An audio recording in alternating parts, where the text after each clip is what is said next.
Snatched Cliff is known for its views. I guess I'll post a commission at the Adventurers Guild. Today's a strange long word.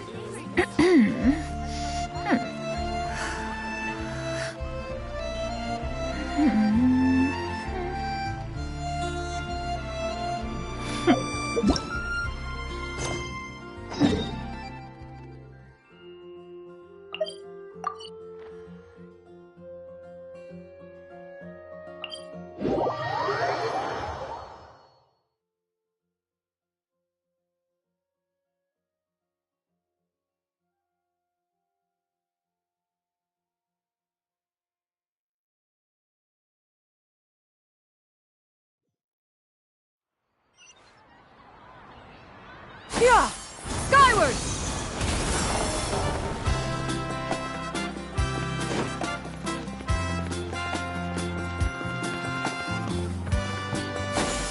Skyward! Scatter!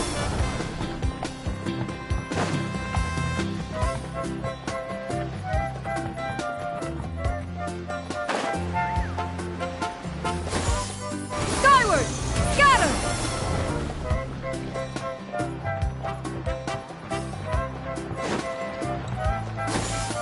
Skyward! Scatter!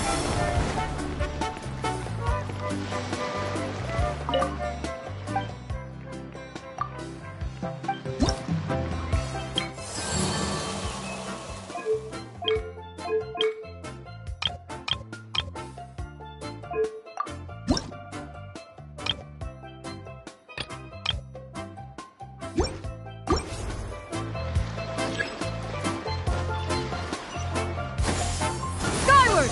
Scatter!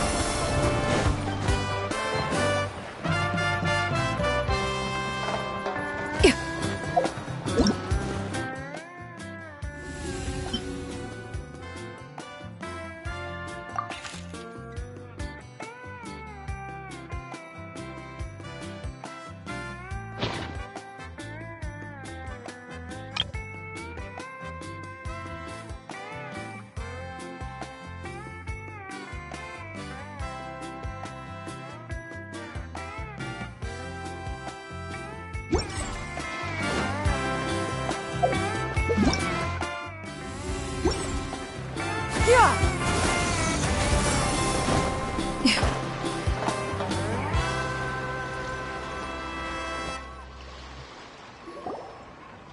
Paimon feels like a whole new Paimon after those 2 days in the hot springs. The Abyss kinda threw a wrench in our relaxation, though. Still, spending time here really has felt like a vacation. The Kaholasaurs are so nice and so fun to play with. Their bellies are super bouncy. Oh, and Atea's snacks were so delicious. She gave Paimon some for the road just this morning, actually. Yelling at some kids who got caught throwing stones in the hot springs, so not much has changed since we first met her. Hey, you guys. Sleep well last night? Yep, this area is so nice. Glad you like it. I was thinking of taking you guys out to do some sea fishing. Later tonight, we can eat whatever we catch. Fresh fish is absolutely delicious right off the grill. Hey, Moalani! Yeah? What do you need? The team sent out to fight in the Night Warden Wars has returned. And Kachina? Is she back as well? Kachina fell in battle. But don't worry, the team was victorious, so the Rite of Resurrection will be held in the stadium soon.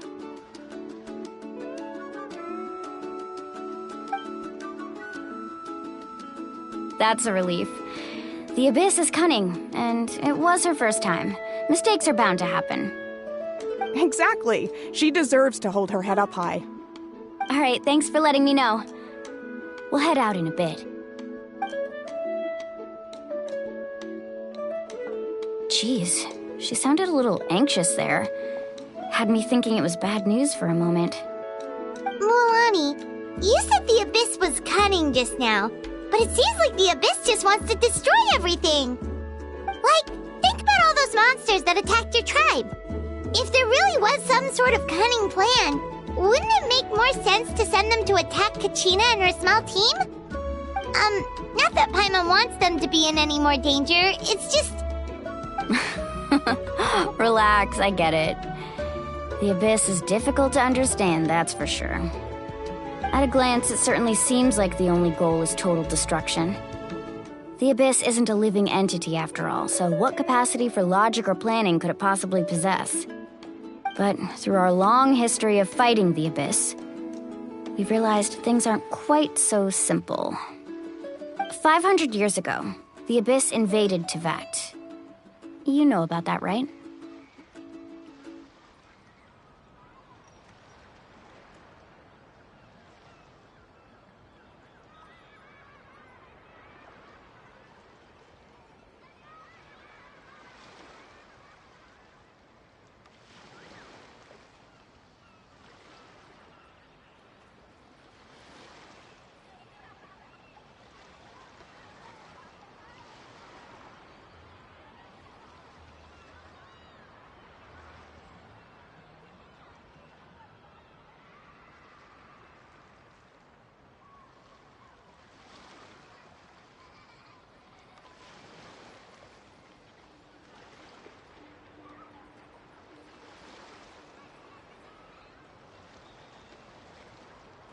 That's right. Conria suffered greatly during that time. But so did every other nation in Teyvat. And Natlan was the worst affected of all. It took the combined efforts of the then Pyro Archon and heroes from every tribe to finally repel the Abyss. Even so, the effects of the invasion lingered for hundreds of years, only able to be reversed little by little. Our tribe's waters were contaminated. The Children of Echo's territory was overrun by dangerous sludge surging from underground. Unrelenting black winds tore across the lands of the Flower Feather clan. It was like each disaster was designed for a specific tribe. Exactly. We once thought that the Abyss's desire for destruction was a sort of primal instinct, but its methods are, in truth, marked by intelligence. We now believe the Abyss has invaded the Night Kingdom, and has the capacity to read the memories of this land at any given moment. And that's how it became so dangerous and cunning. Almost like it knows you inside and out.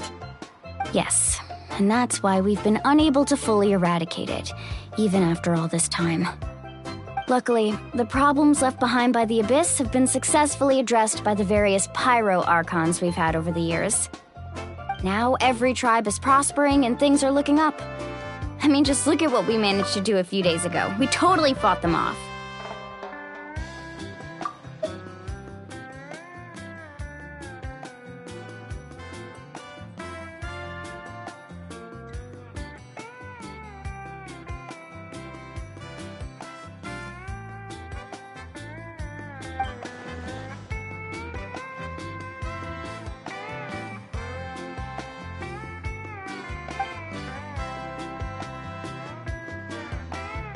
You must have had to sacrifice a lot to get to this point. Every battle, every sacrifice is in pursuit of a future where we get to stop fighting. Responsibility, duty, unavoidable burden. Everyone in Natlan views the war differently. But I believe we will be rid of the Abyss one day. And the efforts of all who fought against them will become a story for the ages. To think that my name could survive in ballads passed down to future generations, it's kind of romantic. Everyone has something that drives them forward, you know?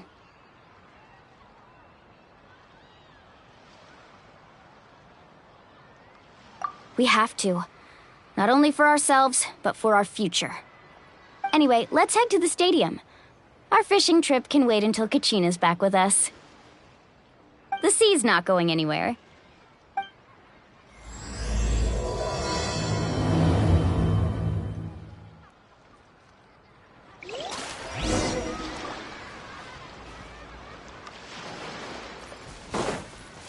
Yeah! Skyward!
course. No one's gonna miss out on the chance to welcome our heroes back from battle. It's their moment of glory. Kachina's gonna be so flustered. She's never had this many eyes on her before. Yeah, she doesn't seem like the kind of person who likes being the center of attention. Looks like I'm just in time. Kanich, you're here! Yeah, a commission ran longer than expected, but I made it. I heard about the incident with your tribe, Mualani. Is everyone all right? Yeah, it's all taken care of. Our new friend here's got some tricks up his sleeve, by the way. He's just as strong as Kachina made him out to be. Hey, look! Is it about to start? That's right. Someone will come out and recite a eulogy, and then we'll sing the Ode of Resurrection together. Come on, let's find a spot with a good view. When the singing starts, just follow my lead and you'll be fine. Let's go somewhere higher up so Kachina can spot us.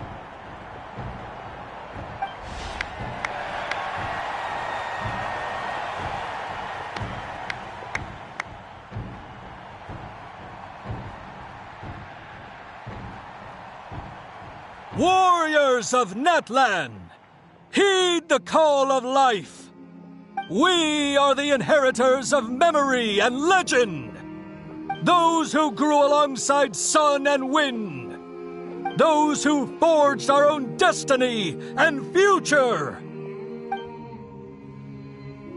That is Natlan's fire, the lifeblood of our nation.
I could not find Kachina within the Night Kingdom, or locate her ancient name.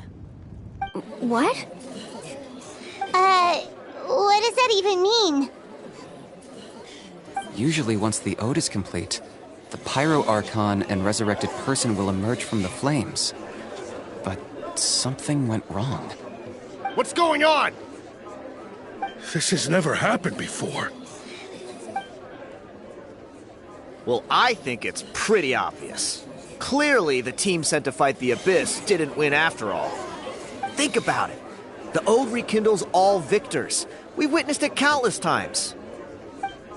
Since the Archon couldn't find Kachina in the Night Kingdom, that must mean there's more to this victory than meets the eye. Hey! You just haven't gotten over the fact that Kachina beat you in the pilgrimage! Pathetic. The both of you. Your wild guesses are misplaced. We completed our mission. Maybe you did, but who's to say whether that little girl even contributed at all? Maybe she got scared and ran off. Why would the YUB recognize someone like her, even if she was on the winning team? How dare you insult a hero of Natlan like that? Kachina sacrificed herself to repel the Abyss. She doesn't deserve to be subjected to your vile rumors when she's not even here to defend herself. Calm down, Mualani. There's no point arguing with the likes of them. I can't just sit here and let them slander her like that. To insult a hero of Natlan, the person actually has to be a hero. You... think about it, everyone. Who do you think is really at fault here? A girl who never should have even gone to war? Or the great Pyro Archon? Why would the rules of our nation suddenly stop working? That's true. If she wasn't revived, it must mean she failed to achieve victory. Maybe the Wyab interpret victory in different ways? I mean, that girl didn't look all that strong to me.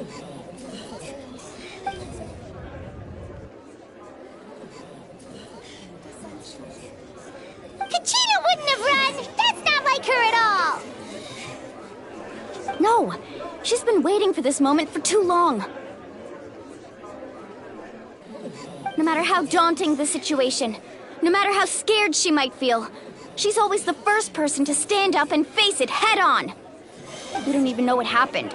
So don't you dare try to use this as an excuse to vent your anger or slander her reputation. Fine.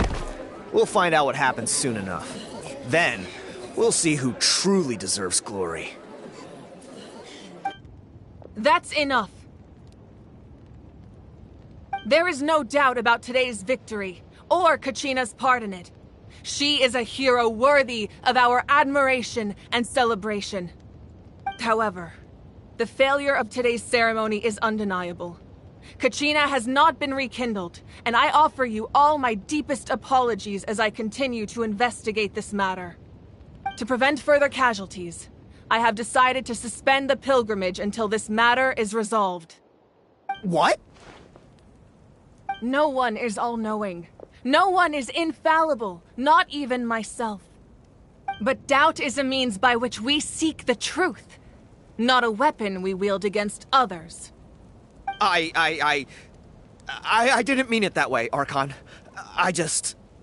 If there are things you wish to clarify, then ask me directly. Doubt my answer if you wish. But now's your chance. You have concerns? State them. No, of course not.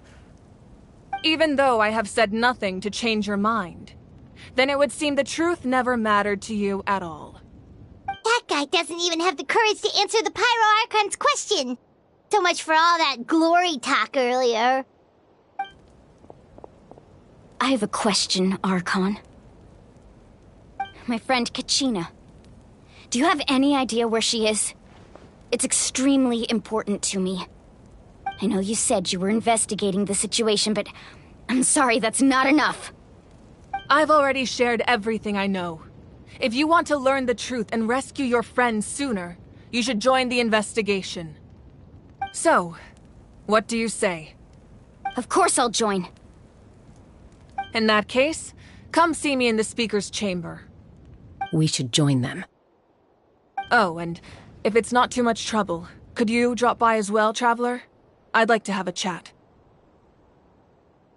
Rest assured, everyone, I'll keep the tribal chiefs informed on the progress of the investigation. Once again, I apologize for the outcome of this ceremony. If there are no further questions, let's part for now. Did she just ask us to come along? I believe she did. Let's go. I'd like to know what's going on myself.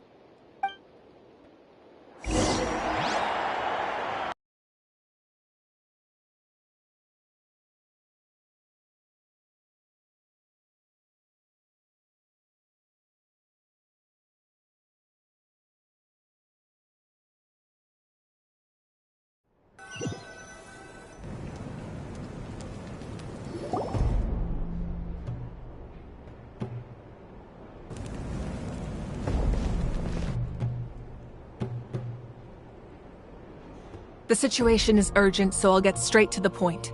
Kachina is undoubtedly a hero of Natlan, and I'm deeply sorry this happened to her. There's been unrest in the Night Kingdom, but I don't know what's causing it. As a result, I've been unable to track down her location. Until we find and address the cause of the unrest, the Ode of Resurrection will continue to be ineffective. And that means Kachina won't be able to come back? That's correct. Not until the problem with the Night Kingdom is resolved. How long will that take? It's hard to say.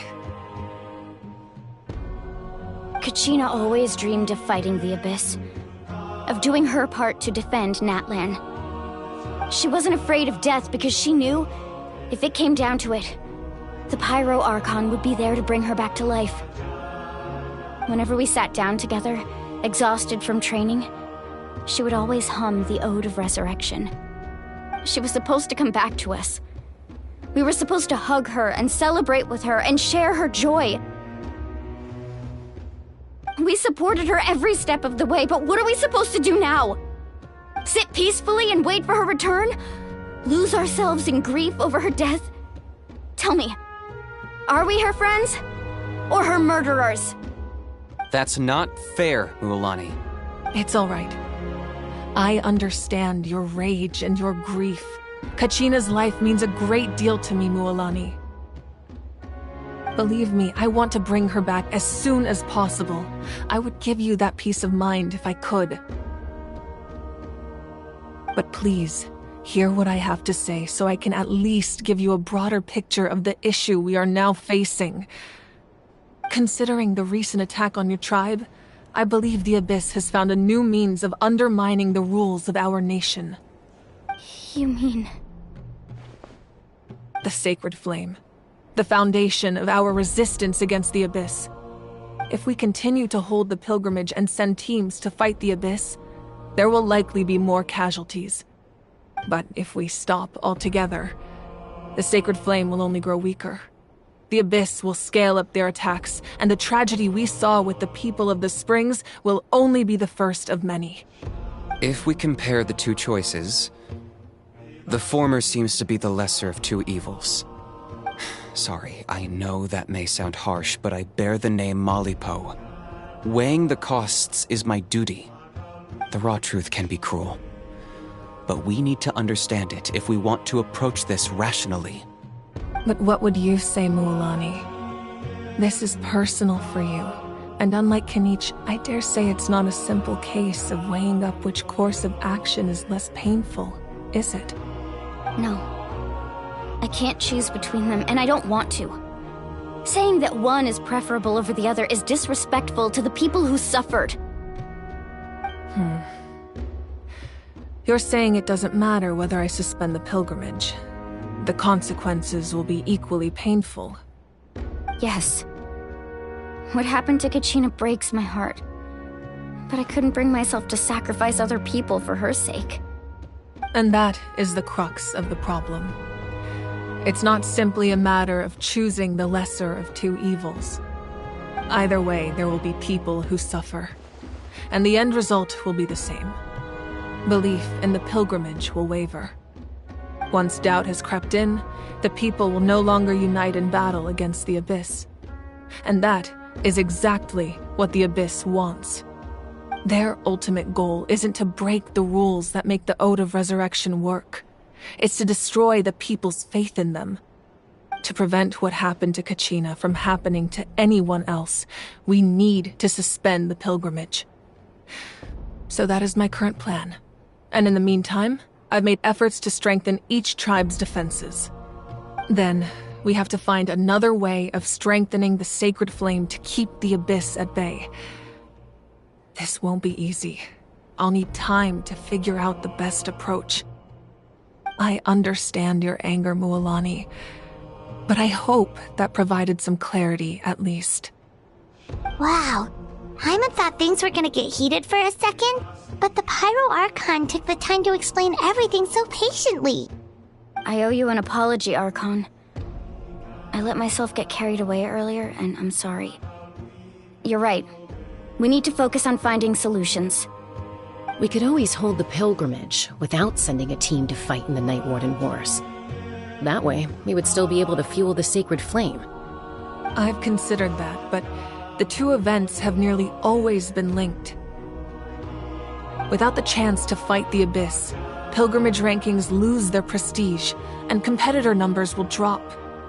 With fewer participants, the amount of contending fire produced will decrease, and the vicious cycle will continue indefinitely. So, essentially, the Abyss has taken Kachina hostage. You've learned about the concept of ley lines during your travels, yes? The Night Kingdom is something similar. Staying there for a short period of time shouldn't have an effect on the person. But with the Abyss in the picture, it's a different story. Your sense of self will be devoured until eventually you become one with the sea of souls. Imagine pouring a cup of water into a rushing river. You can try to scoop up another cup, but there's no chance it will be the same water you had before. I won't sugarcoat it. That is the danger Kachina is currently facing. Just like you said, Archon. Both of these problems need to be addressed. You can focus all your efforts on dealing with the Sacred Flame. I will go search for Kachina. The Abyss poses the same threat to you as it does to her. It is very possible you will not return. Knowing that, do you still choose to go? Kachina's waiting for us to rescue her. That's all that matters. I failed to protect her during our campaign, but I can make it up to her now. I choose to go as well. Traveler? What do you think? Understood. Then I'll support you in any way I can. The Masters of the Nightwind have a technique that can extract an ancient name from the ley lines. If we can find Kachina's ancient name, I can use the link between them to pinpoint her position within the Night Kingdom. Then comes the hard part. You need to visit the Night Kingdom in person and rescue her.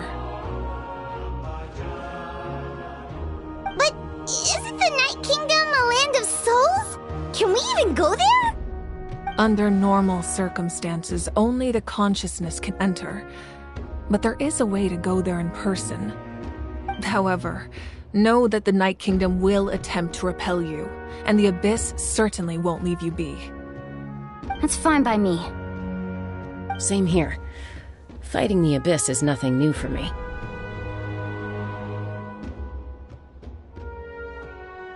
So, Paimon's the only one who's scared? Well, if he's going, Paimon's going too. Citlali of the Masters of the Nightwind once created an artifact that can be used to communicate with the Wyab. We call it the Spirit Speaker Stone. It was originally used as a ceremonial artifact wielded by the tribal chiefs, but that spiritual quality also means it can be used to search for an ancient name. That was the artifact I delivered to the Scions of the Canopy a few days ago. Didn't think I'd be hearing about it again so soon. Thank you so much for your help, everyone. Your thanks are unnecessary. I will offer you whatever aid I can, but your fellowship and courage are what will truly decide the success of this operation. Besides, you're the ones helping me. I can only focus on one thing at a time, after all. Traveler, I certainly didn't expect our first conversation to be so serious. I've heard all about your accomplishments. Ever since you arrived, I've been hoping to meet you and offer you Natlan's highest level of hospitality. Why? Why? Is that not what happened in the other nations you visited? Yeah, things were pretty complicated at the start. And, in the middle. But our reputation's solid nowadays. That's more like it. After all, I've heard you're someone who transcends fate.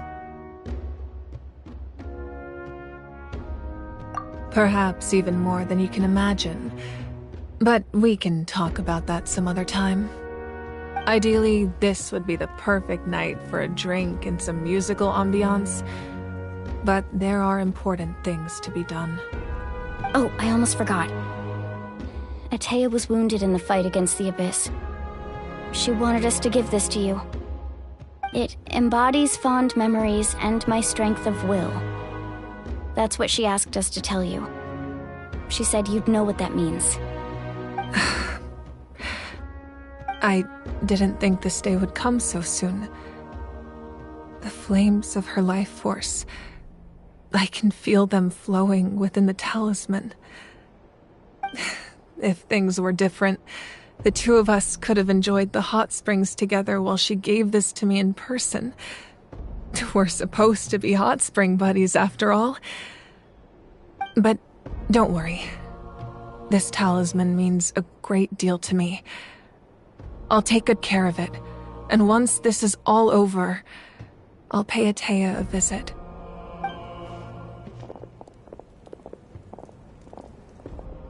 You said you didn't want to jeopardize the production of contending fire. But that's not at all why you decided to suspend the pilgrimage, is it? You're right. Even now, the production of contending fire is far from sufficient. The gradual corrosion caused by the abyss has resulted in a massive shortage of pyro energy, and we're currently at the breaking point. As things stand, the pilgrimage is a lost cause. Suspending it allows us to save our strength to defend the tribes. The abyss has brought catastrophe to Natlan, and Kachina's disappearance in the Night Kingdom is a direct consequence of that. We can't let the general public know that. No. If the public learned that Natlan's destruction was close at hand, there would be immense panic. But if I said nothing at all, they would have continued to question the integrity of Natlan's heroes. Another simple choice. The latter was clearly the better solution. But you chose otherwise. I have never subscribed to the belief that the right choice is the one with the fewest sacrifices. Let's go. There's still a way for the sacred flame to last a little longer. You mean? Yes. Come with me.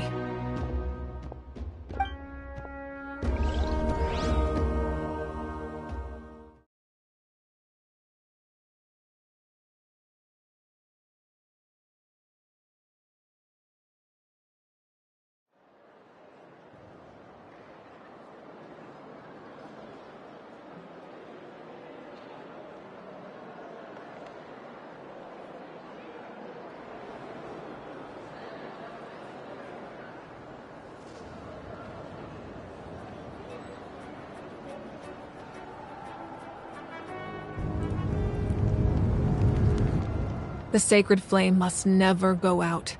Not only does it strike fear in the abyss, but it's also the pillar of Natlan's stability.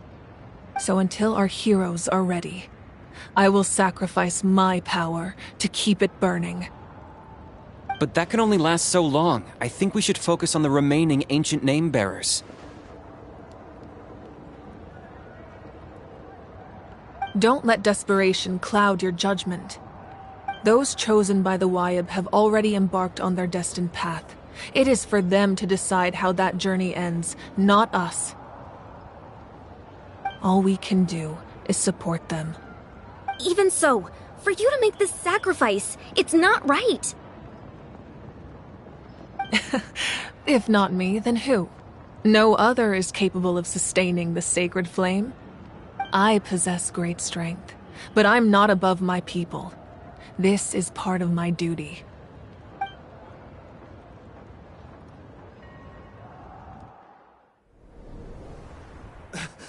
Archon, it's the Fatui!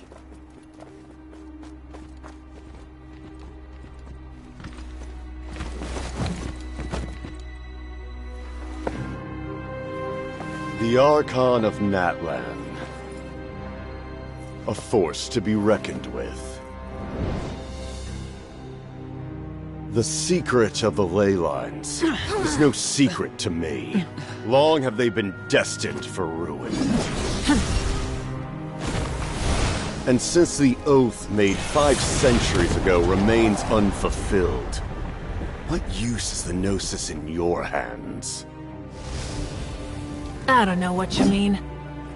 But it sounds like this is about more than the Tsaritsa. In times of crisis, someone must pick up the mantle of salvation. Your plan has reached an impasse, and now it falls to me to create new rules for Natlan. But before the dawn of a new age, the old must be destroyed.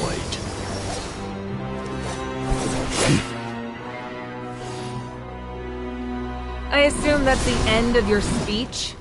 Good. People like us. Let our blades do the talking!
Masters of the Night Wind.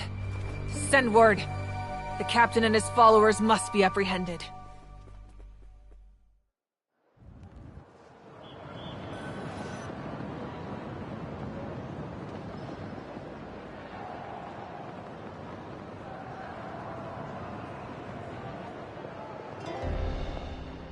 Are you alright, Archon?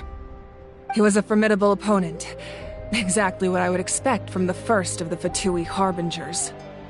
I never imagined someone could match you in combat. If the Tsaritsa sent him here, why would he bring up what happened 5 centuries ago? Yeah. And how much does he know about Natlan? The Harbingers are all driven by their own personal goals. The only purpose that unites them is collecting the Gnosis. But I'm sure the captain has his own reasons for being here as well. Whatever his motive, we should shift our focus to the Fatui. If they attack again, and we're not prepared, we're done for. No, we're running out of time. The wound I inflicted should hold him back and weaken him for the time being. Besides, I'm sure you noticed, the power that came to his rescue just now came from the Masters of the Night Wind. In other words, there are traitors among us. Not necessarily. This could prove to be a very valuable turn of events. When we exchanged final blows, I sensed an unusual presence within him. I'll need to investigate further. Kanich, go to the Masters of the Night Wind and look into who could have aided the captain. Speak to Sitlali. She should know. Of course, I'll head out right now. Do you still intend to... Yes, but fear not.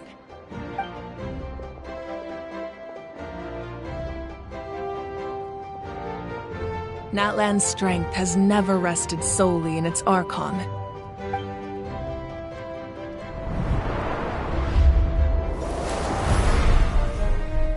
Together we foresaw the only path that leads to our nation's future. We must trust in that vision now.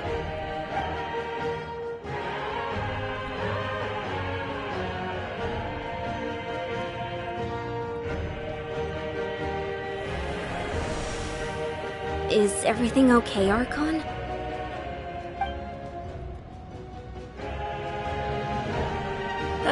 Completely fine. Just lamenting the fact that I never got a picture when I could still turn my hair into flames. Too late now. I just hope the others have a safe journey.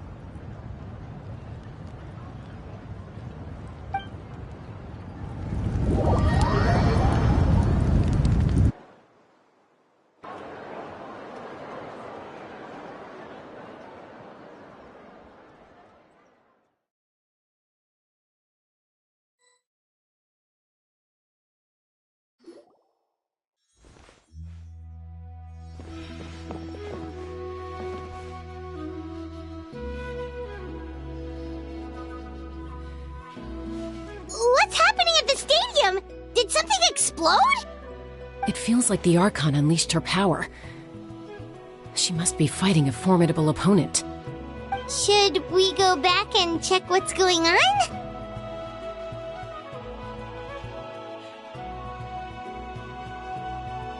Have faith in the Archon. She wouldn't lose in a one-on-one confrontation. Once we find Kachina's ancient name, we'll head right back. Okay, let's just keep climbing. Paimon really hopes nothing goes wrong.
That's Wina.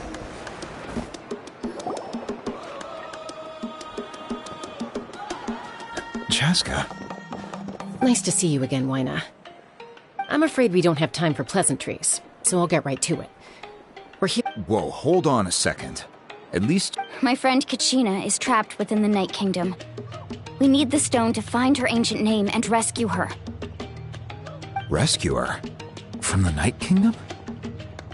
That's right. I'm sorry, but someone needs to tell you what you don't want to hear. Going there, a mature warrior would never make such a foolish decision.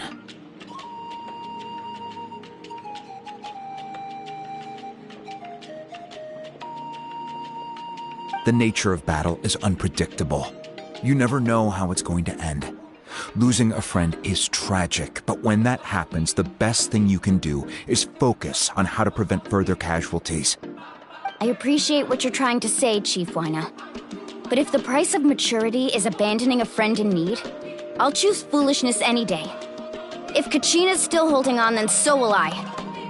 I thought you might say that. Is something wrong, Wina? This doesn't seem like you. Life isn't complete without taking risks. That's always been your mantra. It's nothing.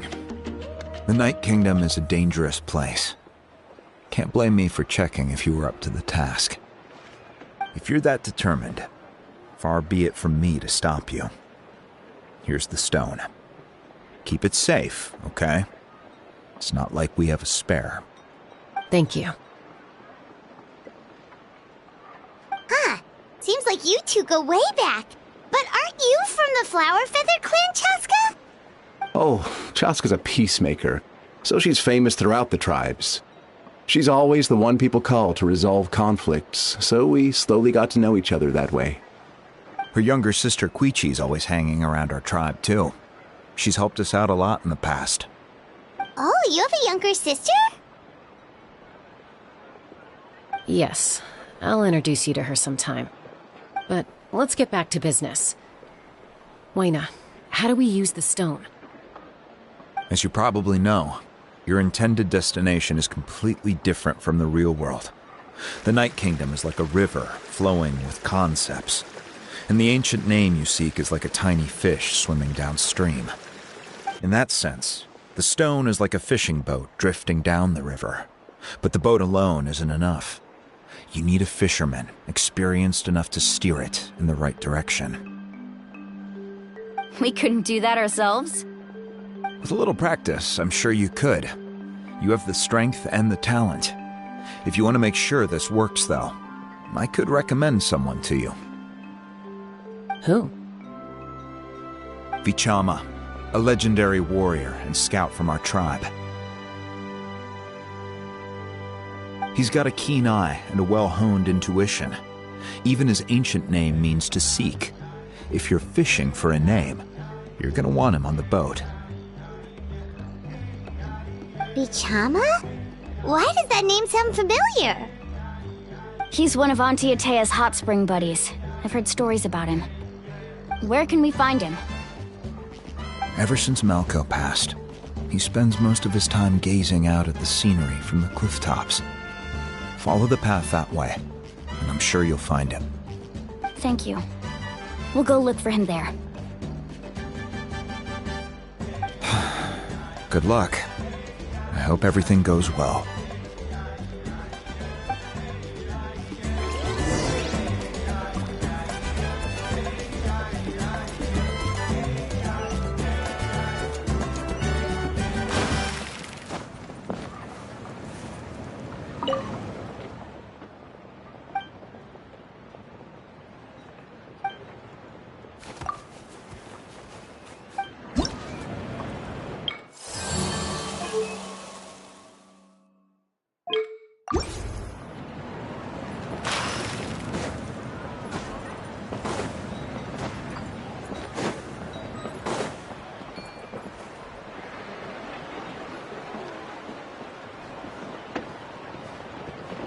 Someone admiring the scenery from the cliff tops. Ah! That must be him! Hello there, are you Vichama? That's me. Did you need something?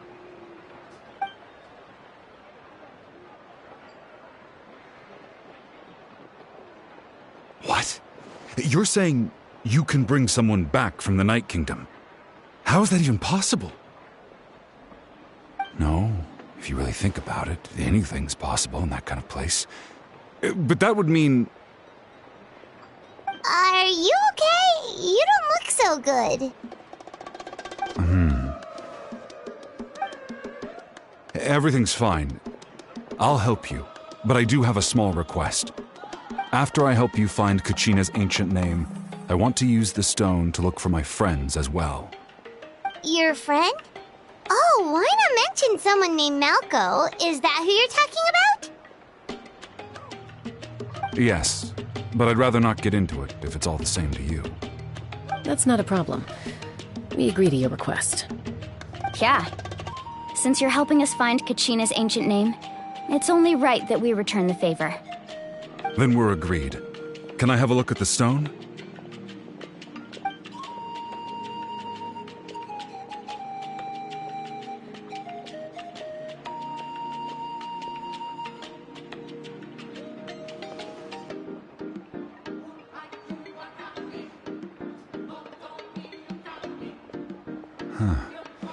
I see.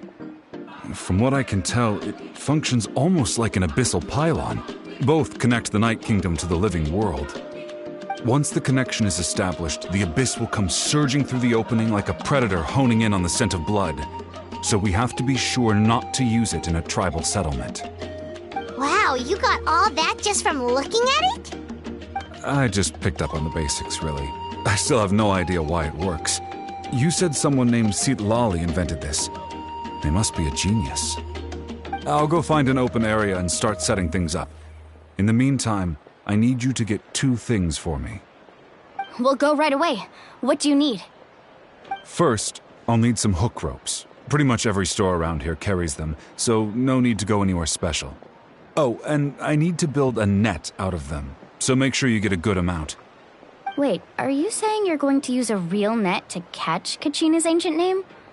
How does that work when one's tangible and one's not? By creating something tangible in our world, like a net, we can create a connection to a corresponding concept in the Night Kingdom. Basically, I'm going to use the concept of a net to catch something equally intangible, an ancient name. Oh, I see. What about the second thing you needed? Right. I need two chunks of obsidian. Once we bring the ancient names into our world, we'll need a place to store them. Normally, you can only get obsidian from the Children of Echoes, but I heard there's a traveling merchant from that tribe around here somewhere, so maybe you can try your luck there. Gotcha! All right, let's split up. See that clearing? Let's meet over there when you're done. Oh, and you can send someone with me if you want. In case you're worried I might take the stone for myself. What do you think, Chaska? There's no need. Lena spoke highly of you. That means you're trustworthy. I appreciate it, even though that doesn't mean much to me anymore. Anyway, it'll take some time to set everything up, so no need to rush. I'll see you in a bit.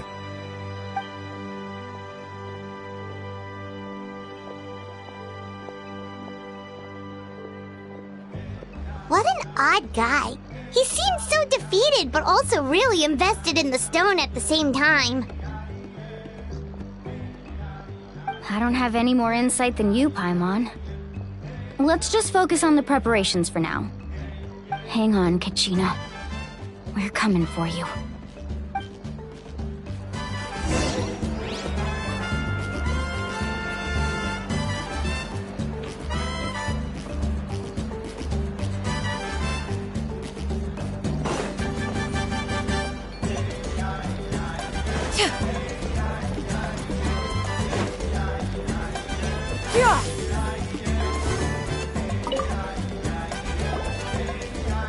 Hello.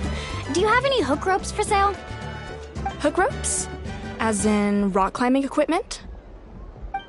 Yes. How much for your whole stock? Oh, the whole thing? Let me see. That would be 30,000 mora in total. Deal? Deal. Wait, really? What, you want me to drive down the price? We just need these as fast as possible. Thanks. Oh, no problem at all. I'll even pass along some information on the house.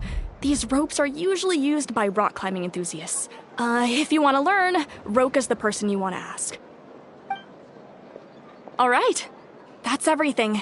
Here you go. Now we need the obsidian. Let's go talk to the traveling merchant Bichama mentioned.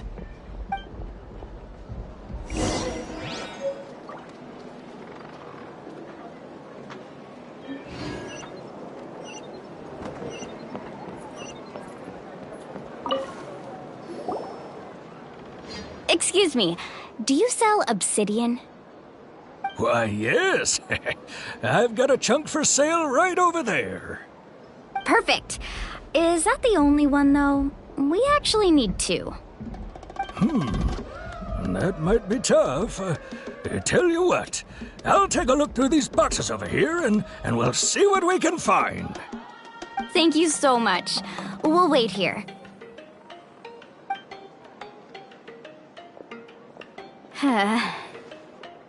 Relax. Everything's going according to plan. I know, it's just... I could tell Bichama feels the same way about his friend that I do about Kachina. I hope this chunk of obsidian isn't the only one. Kachina always carries all sorts of shiny stones with her. If I was the one trapped in the Night Kingdom, she'd have a whole pile of obsidian ready in a heartbeat. Well, would you look at that? I did bring an extra. Here you go, young lady. How does it look? Perfect! Thank you. How much do I owe you? If you hadn't shown up, these stones would have just sat here collecting dust. I'll take 3,000 mora for both. Here you go. By the way, I heard you mention Bichama just now. You running an errand for him, then? How's he doing? Malco's been gone for 5 years now. It's about time he started to move forward. Do you know what happened between them? I heard about it in passing while I was out drinking one night, but I don't know all the details. Bichama and Malco grew up together, and even made a name for themselves together. Malco was an amazing fighter, capable of knocking out multiple opponents in a single hit, while Bichama excelled at scouting and analyzing the battlefield. The two made an excellent team, and managed to beat back the Abyss several times. 5 years ago, they both emerged triumphant in the pilgrimage, and were placed on the same team to fight the Abyss. But on the eve of battle, the Abyss launched an attack on their tribe, and Bichama suffered an injury to his leg while attempting to rescue someone. Then what happened? The team agreed that he couldn't fight the Abyss in his condition. Bichama didn't argue. He knew going to the front lines with an injured leg would make him a burden in battle. So they raised the issue with the Pyro Archon, and she agreed to let him stay behind. It's just, Malco and the others ended up facing hordes of abyssal monsters in numbers that far exceeded anyone's expectations. The team made an error in judgment, and they fell to the onslaught. Bichama went into a deep depression after that. He blames himself for everything. Oh, you're not wrong. But it's possible he chooses to blame himself. Not because he did something wrong, but because he wasn't able to do anything at all. I've tried convincing him to move forward, to stop dwelling on the past. But the shadow of Malco's death hangs over him still. The Abyss has caused so much suffering, and some wounds never heal. I wish there was something he could do to make himself feel better, but... anyway, that's the gist of it. Maybe you could help him talk things through sometime. I would really appreciate it.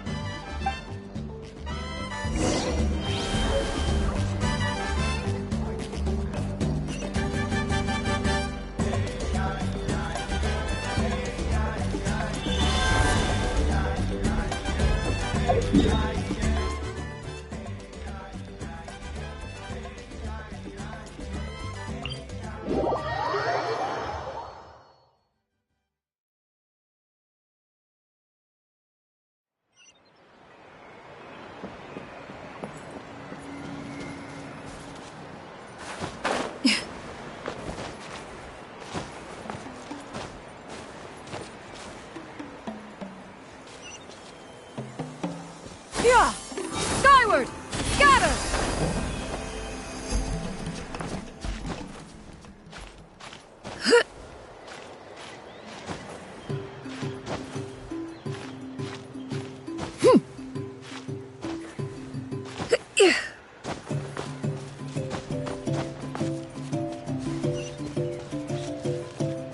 Yeah!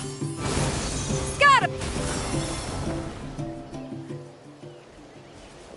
Did you get everything? Yep, it's all here. When do we start? I've made all the necessary adjustments, so we're good to go. As agreed, I'll help you find Kachina's ancient name, and then you return the favor.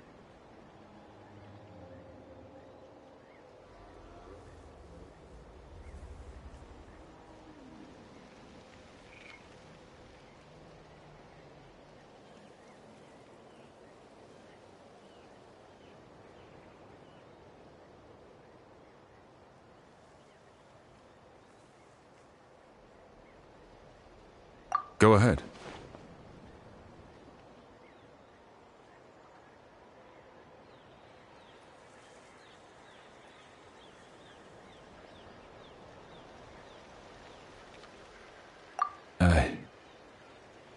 Yes. After Malco fell, I scoured the battlefield to see what happened.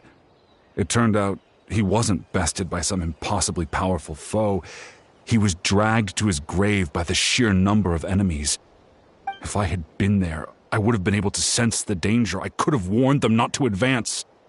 I've always blamed myself for what happened. But when you told me about Kachina, I realized there's a chance Malco might also be alive, fighting for survival in the Night Kingdom. But that happened several years ago, right? The Pyro Archon said all life within the Night Kingdom eventually becomes one with the Sea of Souls. There might not be much hope, but I still have to try. Malco and I promised each other, even if we never managed to root out the Abyss for good, we would fight together until the end. All right, let's get to it. I'll start searching for the conceptualized version of Kachina's ancient name. If you see any fragments scattered around the area, please collect them.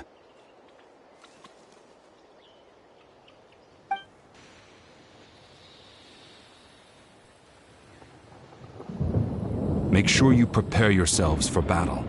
As I said, the stone will link the mortal realm to the Night Kingdom. The Abyss will likely emerge in response. Look at that golden thing! It must be one of those fragments Vichama mentioned. Let's get closer!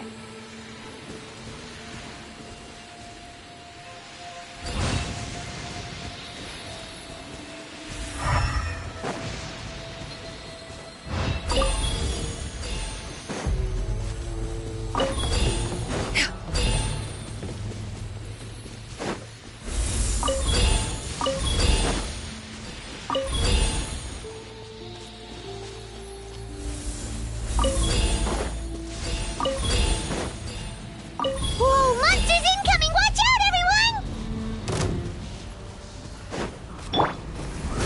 Roca, get them! You're toast! Grow, grow, grow! Yeah! Scatter! Skyward!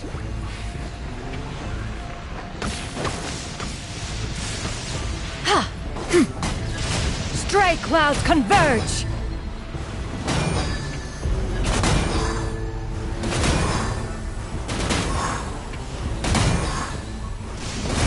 Yeah! Skyward!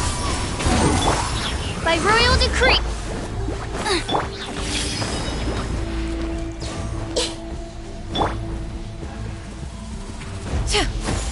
Scatter!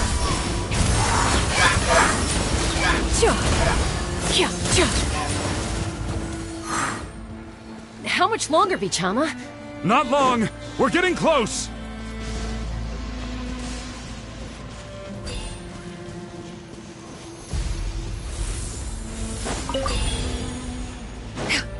Yeah!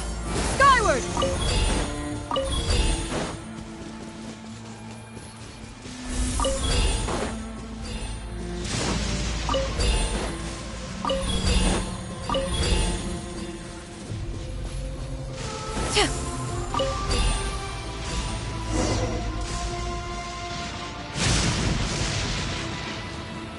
Vichama!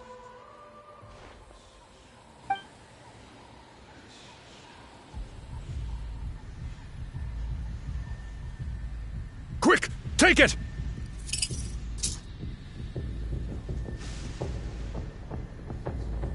I found Kachina's ancient name. Hang in there, Malco. Just a little longer. Something's not right. The power of the Abyss is getting stronger.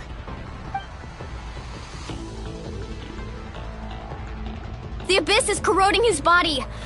Vichama, you can't keep going. You'll die. I should have died 5 years ago. I just need a little more time. Please, I'm almost there.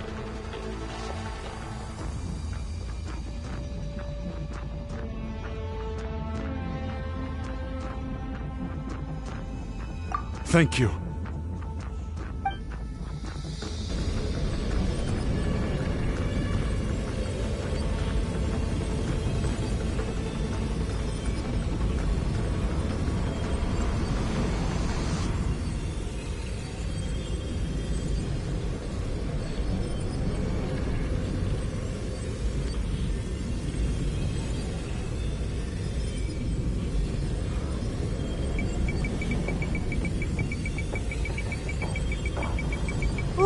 Watch out!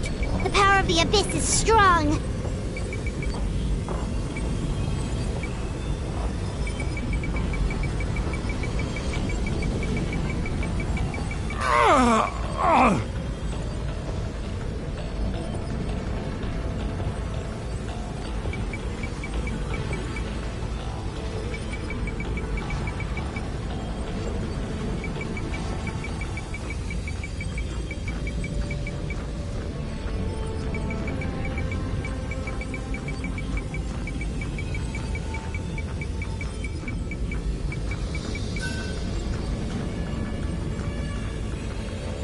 This power.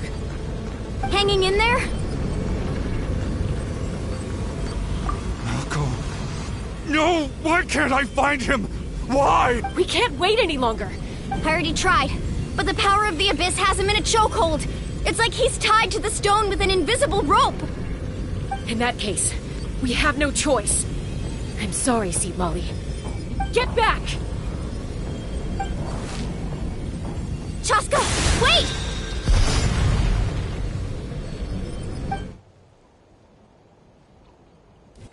Ouch! What happened just now? It looked like the spirit speaker's stone was... The stone's power was spiraling out of control. The only way to stop it was to destroy it. You were all caught in the shockwave of the explosion. You might feel dizzy for a while, but that's normal. Give us a heads up next time, will you? You're lucky we managed to dodge it in time. I thought I said to get back. Yeah, barely a second before you made it go poof. Not everyone has your reflexes, Chaska. We were this close to getting dragged into the explosion. Okay, I'll be more careful next time. At least Kachina's ancient name is still in one piece. Wait, where's Vichama? Vichama! Vichama! I couldn't find Malco's ancient name. It must be completely gone by now. Once your ancient name disappears, there's no coming back. From the very beginning, I knew there was a slim chance, but still. And now... it's too late to save him. From the minute he left that day, it was already too late. Vichama. I'm sure he's heard enough condolences over the years. Let's just give him some space. Huh? What's that in your hands, Vichama? It looks like something's glowing!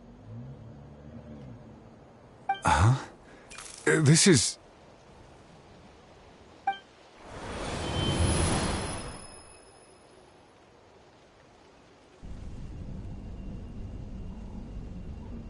Hey, Malco. Got any strength left? Not enough to swing a sword, but to say a few last words? Sure. Too bad. No one will get to hear them. I never thought I'd actually die on this mission. Not that I'm afraid to die. It's just... hard. Thinking about my mom's face when she hears the news. Guess I have something to be thankful for then. My parents died a long time ago. They won't have to mourn me.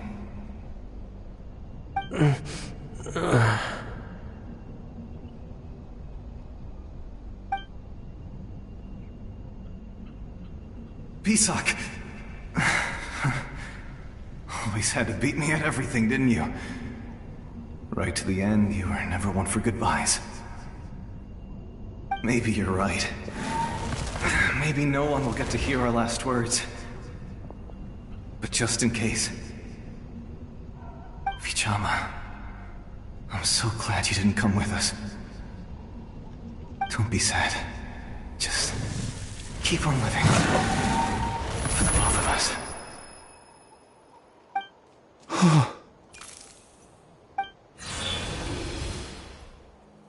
Was that... a memory? Seems like we were able to salvage something after all.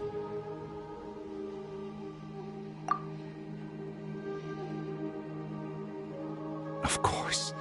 Seeing him, hearing his voice again, it makes me unbelievably happy. But it also brings with it an even deeper pain. A deeper pain? Why? Malco was always the type to put on a brave face. But in that memory just now, his hands were shaking, and his smile was forced.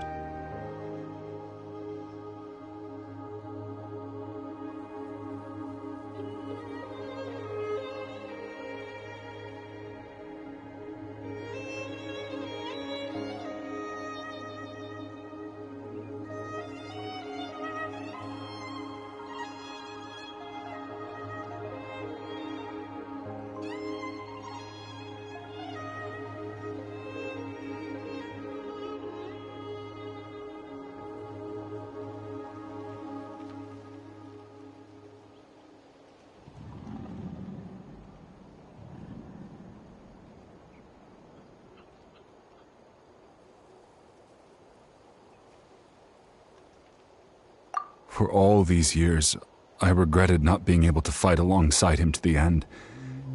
And now I know, at the end of his life, he was thinking the same thing. Bichama. I'm fine. Actually, I heard Chief Wina wasn't really on board with your plan to go to the Night Kingdom. When you asked for my help, I hesitated too. I knew helping you find your friend's ancient name meant leading you one step closer to danger. But I also understood why you had to try. Everyone has regrets in life, but not everyone gets the chance to make up for them. Once allowed to fester, guilt strips us of our most valuable qualities as warriors. In that sense, we might as well choose the braver path from the very beginning.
If I could do it all over again, I would have followed Malco to the front lines no matter what.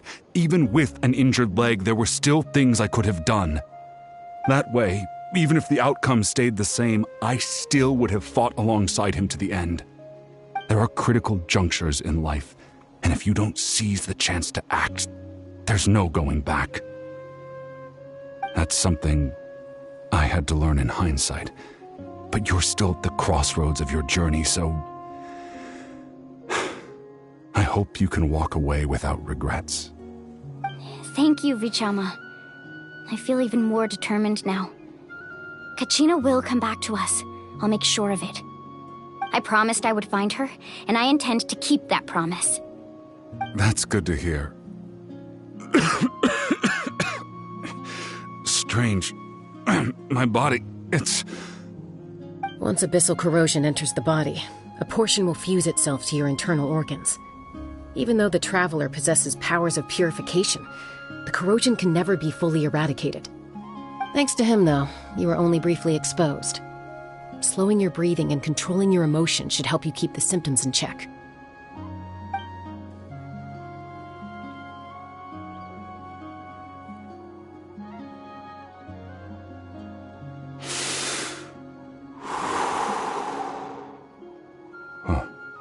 That does make me feel better.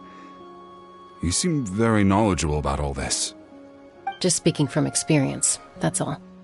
Anyway, we've recovered Kachina's ancient name, so we're off to a great start. Let's get Vichama back to his tribe and tell Wyneth the good news. Oh, and apologize for destroying the Spirit Speaker Stone. We had no choice, though, so he'll probably understand. Right?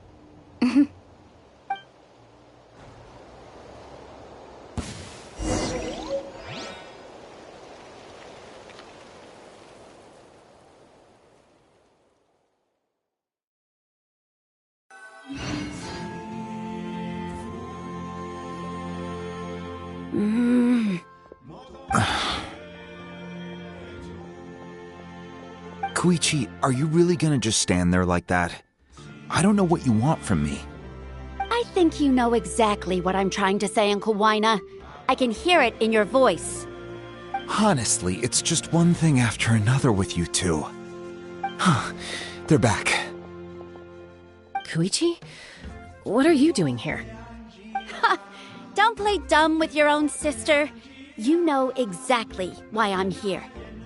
My apologies, everyone. I just need to borrow Chaska for a few minutes. You come with me.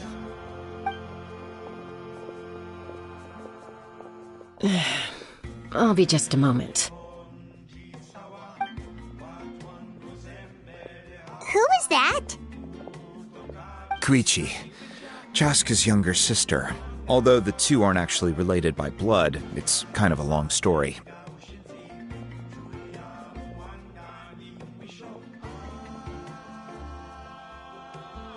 It's not really my story to tell, but I guess it's not a secret. You see, Chaska was actually raised by cuckoo sores. She was afflicted with a rare disease when she was a child, and abandoned in the wild as a result. The Abyss found her out there, all on her own, and tried to devour her. But in the end, all that did was trigger her will to live. That strength of will pushed her to survive. But it also planted a seed of conflict within her. Eventually, she was adopted by the cuckoo sores. Wherever they went, she followed, getting into fights right and left. For some reason, Paimon can totally imagine that. Well, when Chaska finally returned to human society, it was Koichi's parents who adopted her.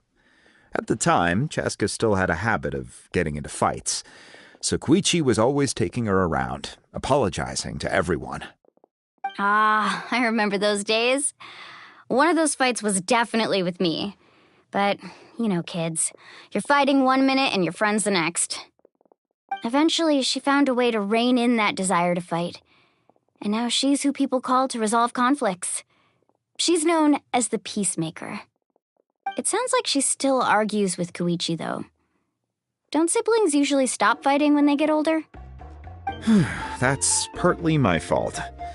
Koichi asked me to stop Chaska from doing anything dangerous, but you probably know by now, once Chaska makes up her mind, there's no changing it. Oh, I get it. No wonder you tried to talk us out of going to the Night Kingdom.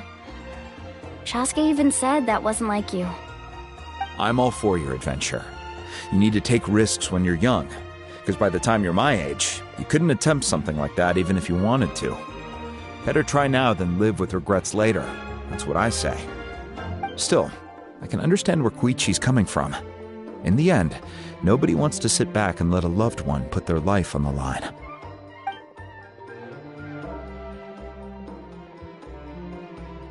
All right, it's just the two of us now. You have 1 minute to explain yourself. I don't have anything to say. You don't have to approve, but you should know I only do what's necessary. That attitude is exactly the problem. It's like you don't care. You try to sneak off to the Night Kingdom behind my back and then play it down as if it's just a trip abroad. Well, technically I am going abroad, right? Again with the excuses! We agreed, didn't we? There are 4 levels of danger. If it's not something urgent, you can only engage in level 2 danger and below. You can only go up to level 3 if a situation is so dire there's absolutely no alternative. But a trip to the Night Kingdom? If that's not a level 4, I don't know what is. And you were just going to sneak into the place without saying anything. What do you mean, sneak into the place? I always planned on walking in there with my head held high. You bought off Uncle Wina, didn't you? He promised me he'd stop you from doing anything dangerous. Oh, it's like he didn't even try. You feel like he went back on his word. What if I told you my mind was made up, and there was nothing he could have done? Not even by force. Oh, I knew it! So he did try to say something, but you didn't listen. This is important. If you were in my shoes, you'd make the same decision. You don't know that? I'm a doctor, and I handle logistics. If you're going to waltz into a dangerous situation where you could lose control at any moment, it's my duty to say something. All right, whatever. Anything else? What do you mean, anything else? Why don't you reflect on what you've done and promise me you'll stay put? Time out. Is this one of our normal arguments or a serious one? Chaska, does it sound like I'm joking? Then, you need to know something.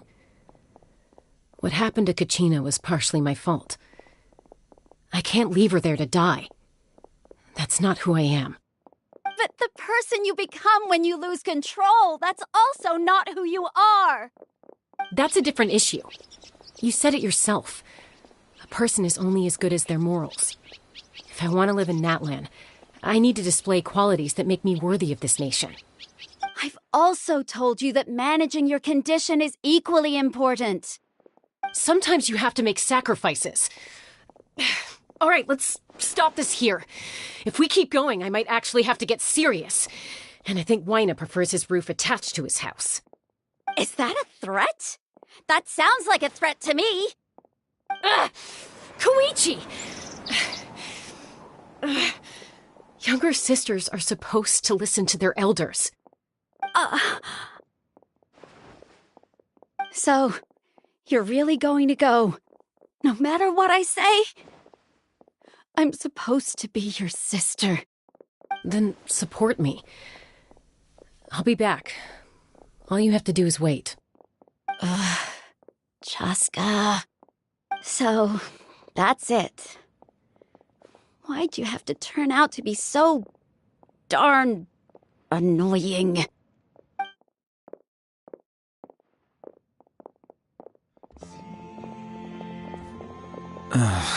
You two are something else. Something you wanted to say? I know you aren't related by blood, but you two sure are similar. Really? You know, I said that very thing to Koichi not too long ago, and she reacted the exact same way, down to the very tone of voice. It's not my place to get involved, but I will say this. Try to spend a little more time with your sister. You're tough kids, that doesn't mean you have to go it alone. Thank you. Anytime. All right. If you're done with the Spirit Speaker Stone, you might as well hand it over. According to Kinich, it's an important ceremonial artifact, so it'd be safer to keep it with me. About that. If only Tone Deaf Bard was here, he could have repaired it just like the Holy Liar. The Spirit Speaker Stone might be 2 stones now. Huh?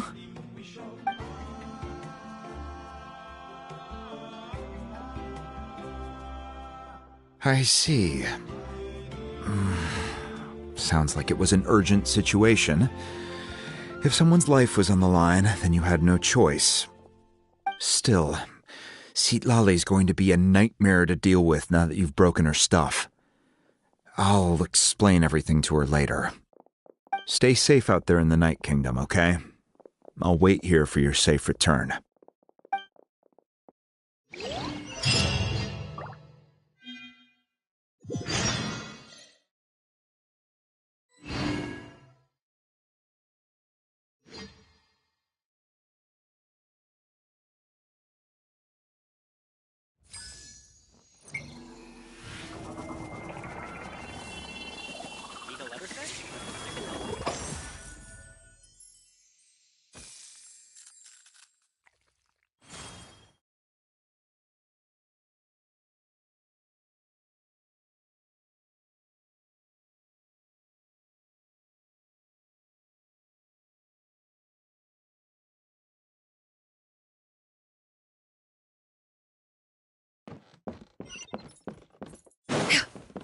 Emotional support is important.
We're back! We found Kachina's ancient name, too! Well, it's fairly complicated. Let me give you the condensed version.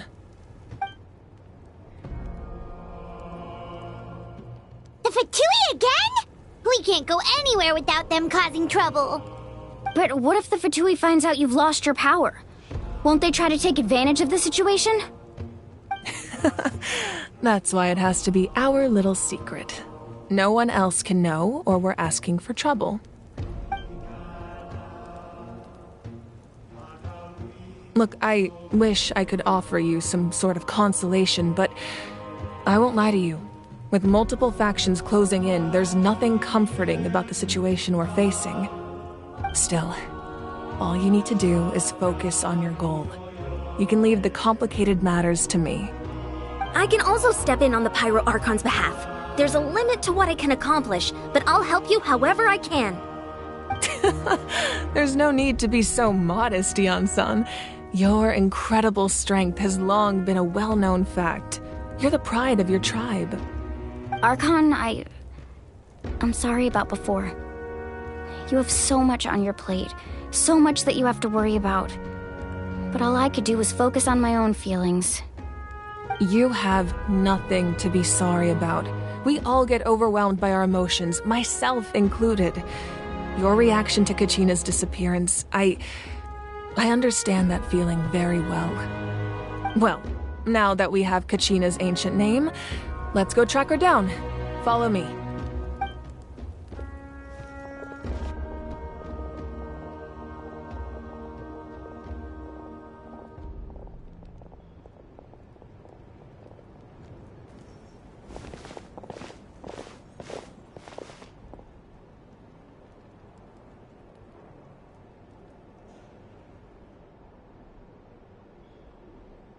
What is this place?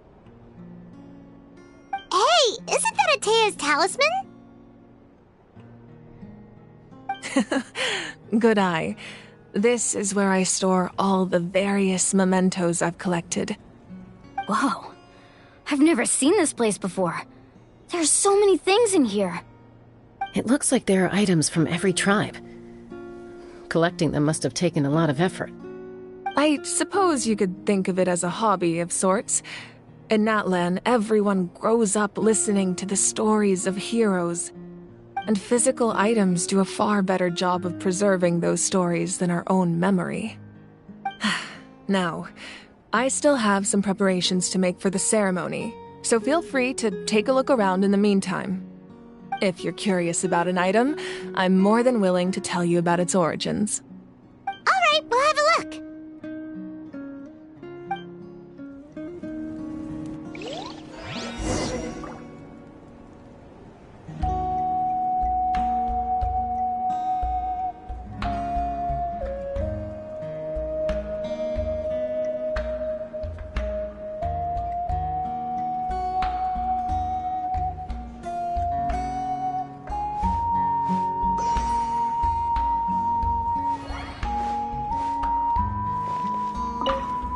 This flower looks like it's thriving. You must be good at taking care of plants, Archon.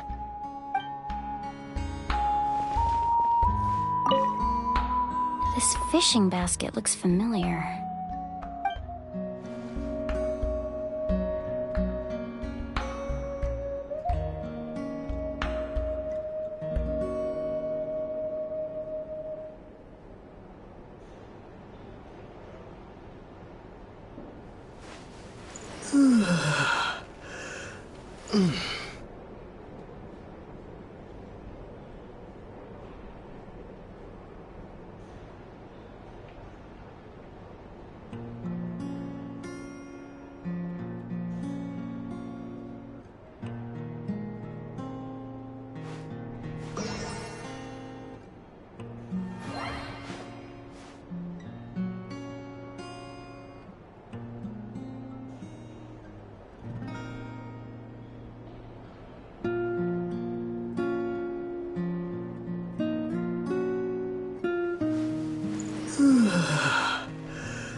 Like I said, I still have some preparations to make for the ceremony, so feel free to take a look around in the meantime.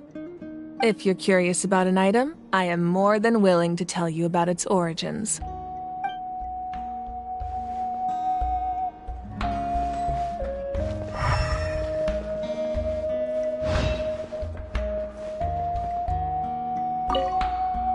Make sure to handle everything with care.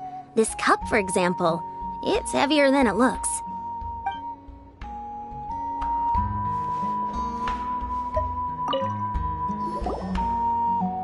Whoa, that belt is bigger than Paimon's head! The Collective of Plenty are known for their bodybuilding competitions and contests of strength. This belt is a symbol of great honor within the tribe. The association with strength might also have been the reason the original belt was extremely heavy. It was difficult for even two people to lift. And even if a warrior had the strength to put it on, wearing it for any length of time would still leave them gasping for breath. Sounds like it. So the owner of the original belt, Kitera, commissioned a craftsman to make a copy identical in appearance but far lighter in weight. That is the belt you see before you. He would often wear this version when training in order to protect his waist.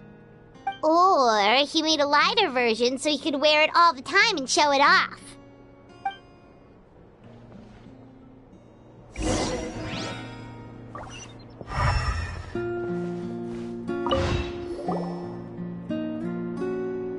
There are so many jars and potions around here. Do they have anything to do with alchemy? No, those belong to the Masters of the Nightwind. They're ceremonial tools used to amplify the ability to communicate with the Night Kingdom and the Wyab. Yamaya is an expert in this field, and she taught me a lot. Even though she appears stoic and serious, she actually has a keen sense of humor. The tools you see here are quite traditional. Her students found them outdated, so she passed them on to me. The contents of the jars aren't all that special. Oh, except the big jar in the middle. That's what she really wanted to give me. Ooh, must be something really cool. What's inside? Grape juice. Huh? It's quite tasty, although probably expired by now.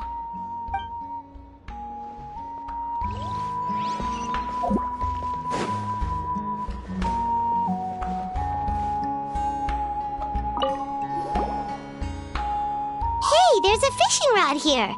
It must have belonged to the people of the springs. That's right. It belongs to a legendary fisherman named Matavaru. I have his entire set of fishing equipment, actually. He and I met in a tavern. He told me about a particular kind of giant fish and his meticulous plan to catch it. In his eyes, I saw a hunger and a strong fighting spirit. To him, the sea was the battlefield upon which he staked his honor. So, did he do it? The next time I saw him, he was covered in scars. It turned out the fish he sought had been corroded by the abyss. He managed to kill the fish, but sustained a serious injury in the process, which meant he could never go deep-sea fishing again. Can a fisherman claim victory if he fails to bring back his catch? That's what he asked me in the end. Well, Paimon thinks he won. That was my answer as well. The experience was far more valuable than the prize itself. In the end, he didn't want his tools to go to waste, so he gave them to me. Wait, that means you also know how to fish. Maybe we can go head-to-head sometime.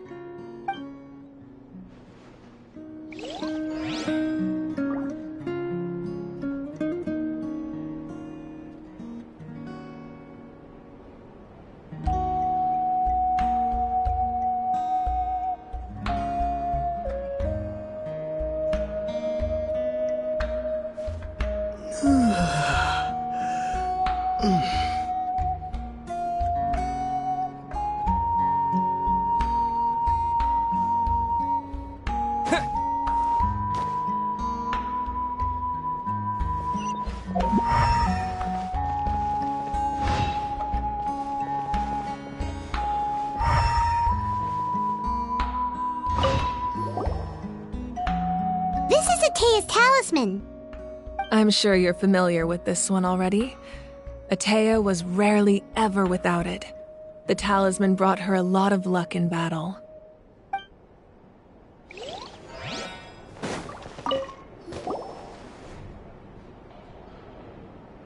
The powder still needs some time to settle, so let's wait a little longer. Well, what do you think of my collection? Do you feel like you have a better understanding of Natlan's culture now? Yeah! If each item represents a different story, seems like Natlan's really been through a lot. Does every item hold a special memory, just like Atea's talisman? That's right. The items in my collection actually serve a similar purpose to the ancient names passed down among the tribes. They demonstrate the true shape of time. The shape of time? Most people perceive time as a linear concept, almost like a straight line that can only move forward. We cannot change the past or predict the future. But there's also a different theory, one that I believe to be closer to the truth. Namely, that the past, present, and future all exist at once. At once? Paimon's not sure she understands. Let's say your journey ended right now. Thinking back on your experience in each nation, which one would you say was the most important?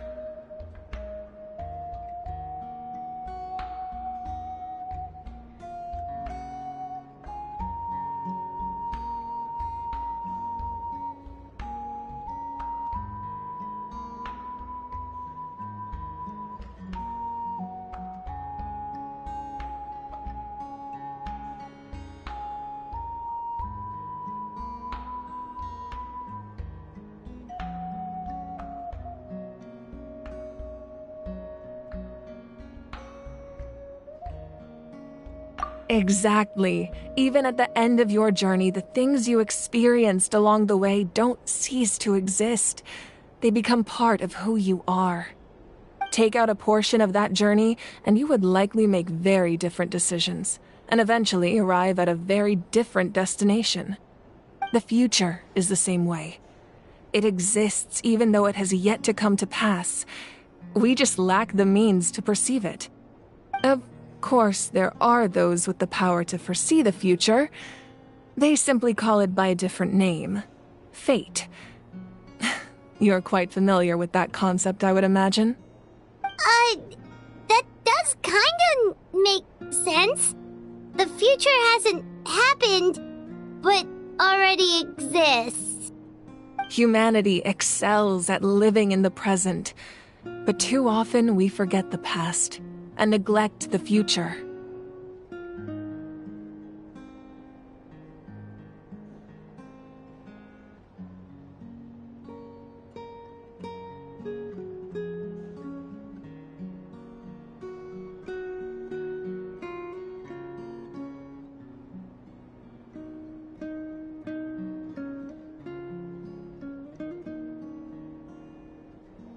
While the pilgrimage and the Night Warden Wars lead us to a better future.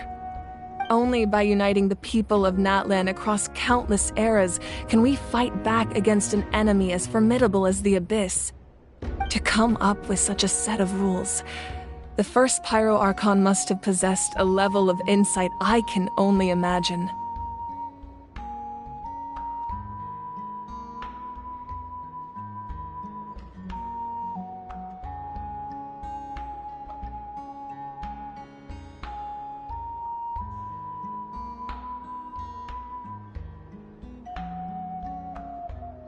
That's correct.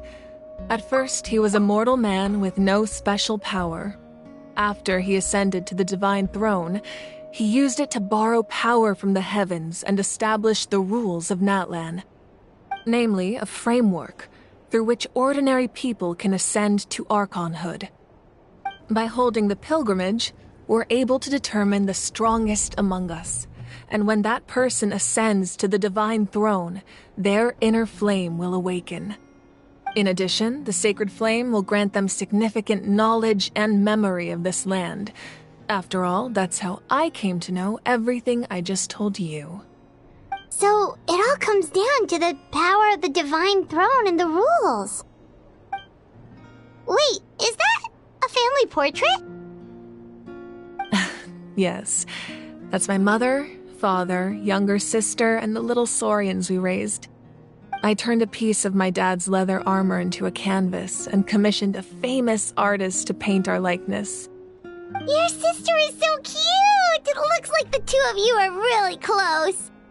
Paimon was having a hard time thinking of an Archon as an ordinary person, but seeing this portrait, it kind of makes sense now. It really doesn't look like there was anything special about you before. Oh, wait, is Paimon allowed to say that? A little late for that question, don't you think? Sorry! Paimon's so sorry! Paimon's mouth works faster than her brain sometimes! It's alright. I'd never get upset over something like that. No matter what others may say, my past is a precious part of my identity. I'm forever proud of the life I used to lead. Becoming the Archon doesn't mean you sever ties with your family. The position just comes with a lot of responsibilities, so it impacts how often you get to see them. My father made the most delicious stew, so my sister would often bring me a large pot of his cooking, and he would sit on a blanket and eat it together. One time, we didn't close the door securely, and the saurians you were raising ran into the room and knocked over the entire pot. My sister immediately burst into tears. The two troublemakers were going for the meat, but when they saw my sister's distress, they froze on the spot. I still remember the way they laid there, sulking like a pair of children, even after making such a mess. It was frustrating, but in the end, all I could do was comfort my sister and move on. Wow.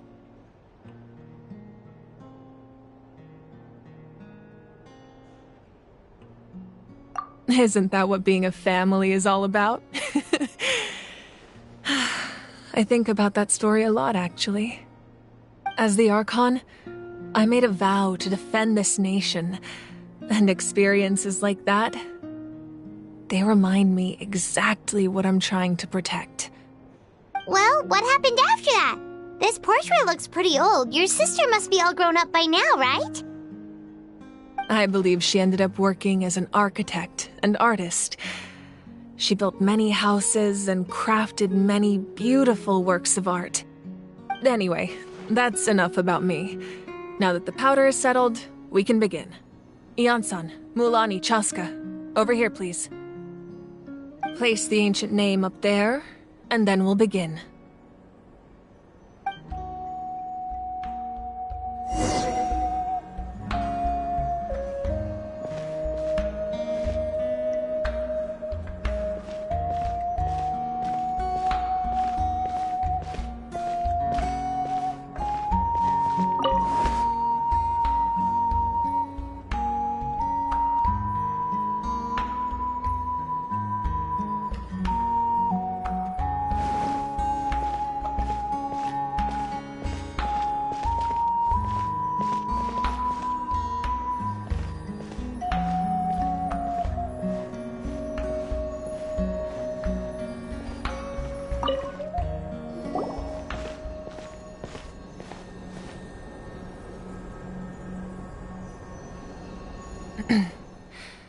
Surely as the echoes of life resound through heaven and earth, so too shall our stories remain eternal. Ancient name, take us to your fated bearer. Allow her to answer our call.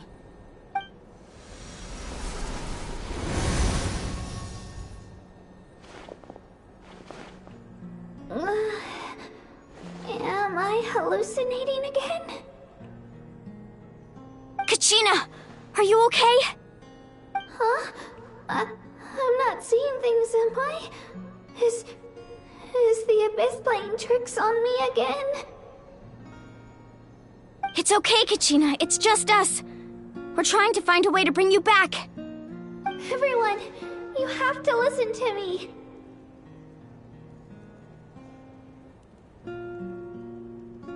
I've been investigating the Night Kingdom this entire time, and I figured out what's wrong. The Wyab is being affected by the Abyss.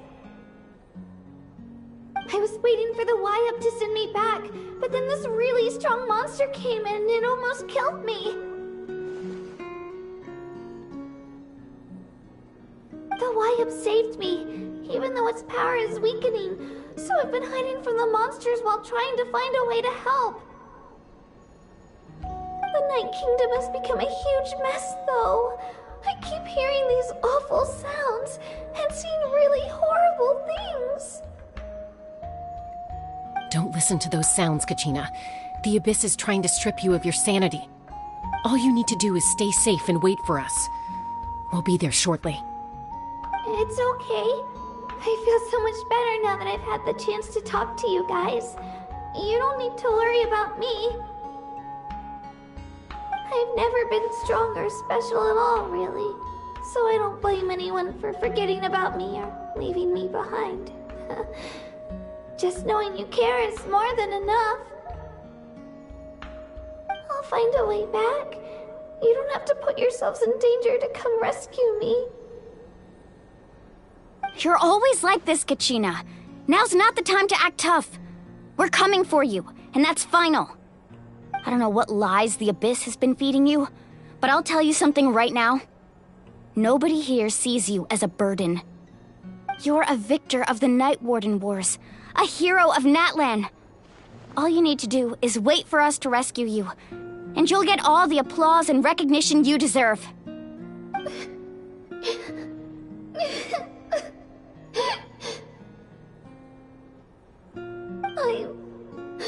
I'm really scared. Everything's so dark and creepy here. And I want to go home. Still, I don't want you to put yourselves in danger because of me. I don't want to hold anyone back ever again. All you need to do is place your trust in us, just like you always have. No one fights alone. We're not leaving you behind. Not ever. Yeah, we're so close, we can't call it quits now! Thank you. Be careful. Looks like we've lost contact. Now comes the most dangerous part. You have to traverse the Night Kingdom in your physical form. This entrance to the Night Kingdom was left behind after an abyssal invasion. Even a brief amount of time inside could expose you to corrosion. I know. I'm prepared for that possibility. All right, then I wish you all the best. I'll tell Koichi to be ready just in case. She's very experienced in dealing with abyssal corruption. That face you just made. Don't tell me you two got into another argument. No, I just feel bad for creating more work for her. I'll go with them too, Archon. The more people, the stronger the party. Thank you so much for your help, everyone. It really means a lot that you're willing to brave these dangers with me. And there's no time to lose, so let's get going. Now that I've lost my power, I won't be able to provide much practical support. But I can still keep an eye on the situation from here. Eon-san, I know it's unlikely, but if you encounter a situation you can't handle... That won't happen. I hope not.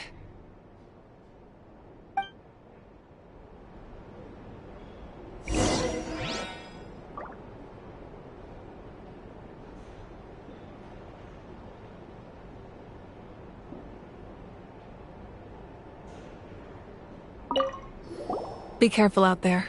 I'll observe the situation from here.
So we're underneath Natlan right now? It looks nothing like Paimon was imagining.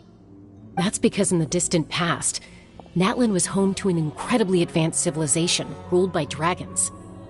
Humans only established their own society after the fall of the dragons. So these are Saurian ruins?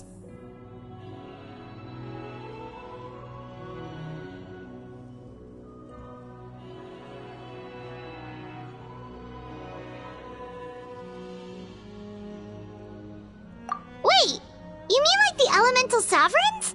They had their own advanced civilization? Yes, a really long time ago. Very few records have survived until now, so no one really knows what the devices here are for. These ruins have been abandoned for a long time, but with the recent increase in Abyss activity, the installations around here have somehow been activated again. So what you're saying is, we're not in for an easy trip to the Night Kingdom. No. It's going to be obstacle after obstacle from here on out. Why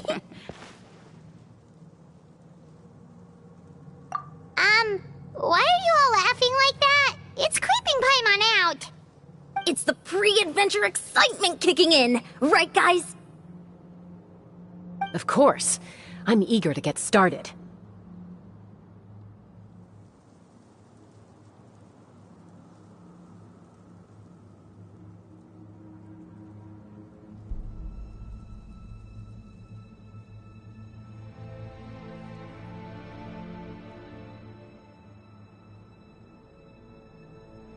Then let's go. We won't let anything stand in our way.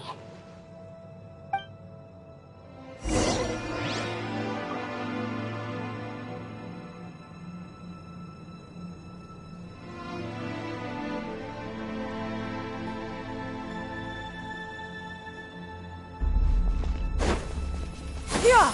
Skyward!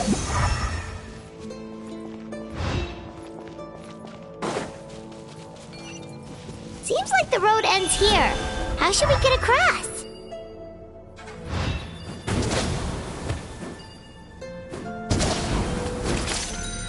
As a professional trainer, I think you could stand to build up your endurance, Paimon. Professional trainer? Paimon thought you were a warrior from the Collective of Planning. Well, that goes without saying. But I actually work as a sports coach. I provide professional guidance for many of Natlan's popular sports. And I don't just mean physical training. I design nutrition plans as well. Ah, so basically no sugar, no soft drinks, no grilled meat. Yeah, we'll be here all day if you list them out one by one. It's much faster to just focus on what's good for you. Such as? Vegetable juice. Want some? You know, Ian-san, Paimon... Those guys look familiar. We've fought them before. Let's go. Show no mercy.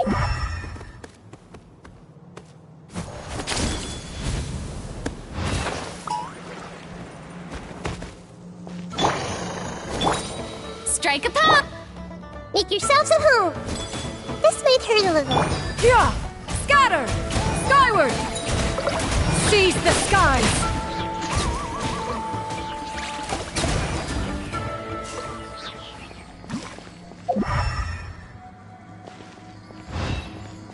Yeah!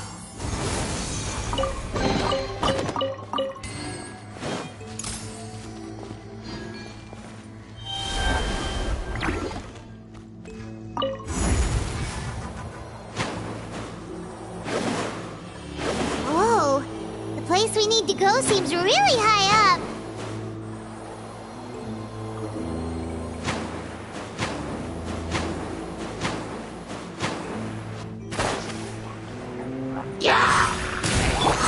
Let the world collide! Nice and spicy. Grow. Scatter!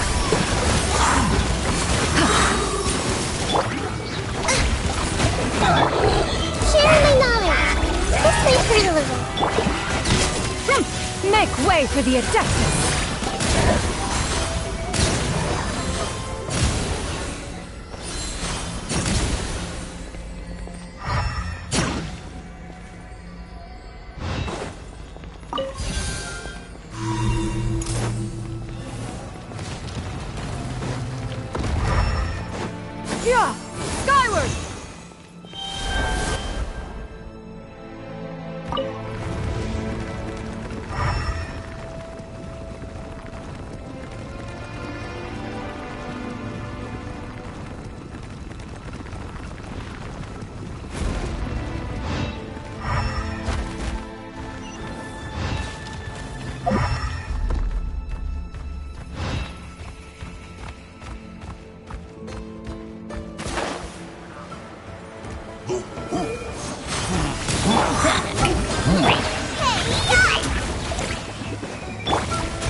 Skyward!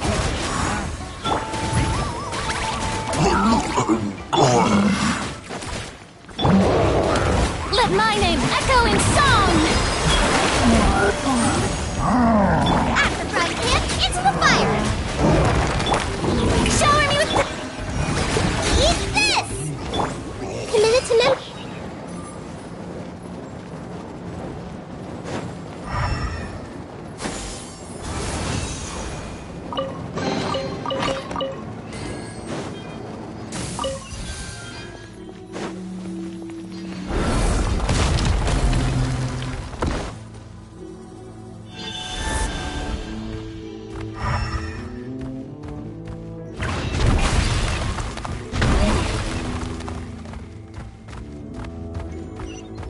This is the final stretch. We just need to climb up, and we'll be there. Nothing to it. Easy for you to say.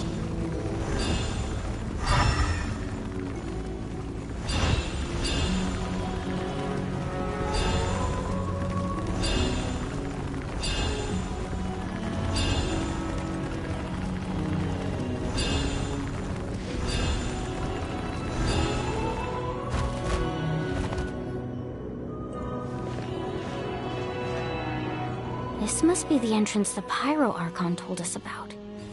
The one ripped open by the Abyss. Yes.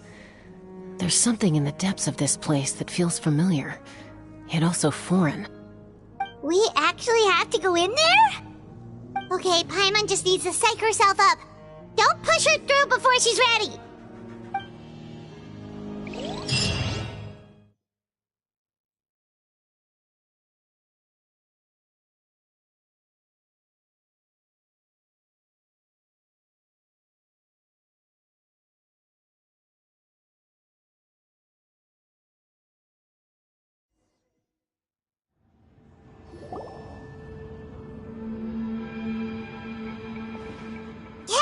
You don't have to drag Paimon! You're pulling too hard!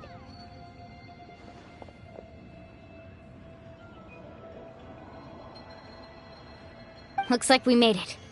This is the Night Kingdom. It looks so different from what I imagined in the stories.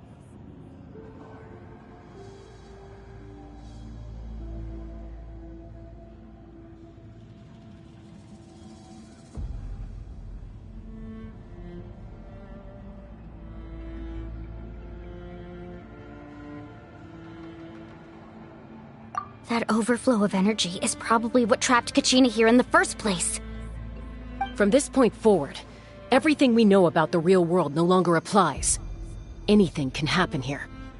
Paimon's more worried about how we're gonna make it out. We obviously can't go back the way we came. Do you see that patch of light on the ground? It's shining down from that fissure in the sky. Oh yeah, right in front of us. So that's coming from up there? Oh, it's so high up. Did we really fall that far down? Just like I said, our real-world knowledge doesn't apply here.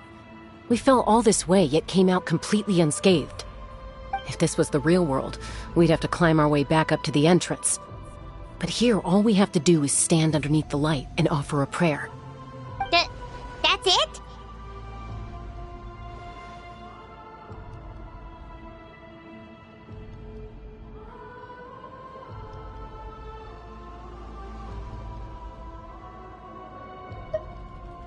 You really think that little of Paimon? That's not even why Paimon asked! So that means all we need to do is find Kachina and bring her to this location. Exactly. This light is streaming in from the real world. It's a link between the two realms. The terrain looks difficult to navigate, and the visibility's not great either. How are we supposed to find Kachina in these conditions? Yeah, these floating black things don't look super friendly either. Those are all manifestations of abyssal power. Be careful. Ghost! A talking ghost! Calm down, I'm here to help. You're the ones who helped Vichama, right?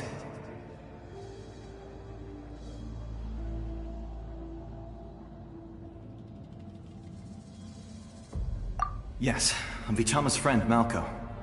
I was completely lost to this realm until I sensed a mysterious power calling out to me. It's like it was seeking me out, attempting to reassemble the pieces of who I used to be. Of course, it could only do so much. I'm sorry I can only appear before you in this imperfect form. No, we should be the ones apologizing.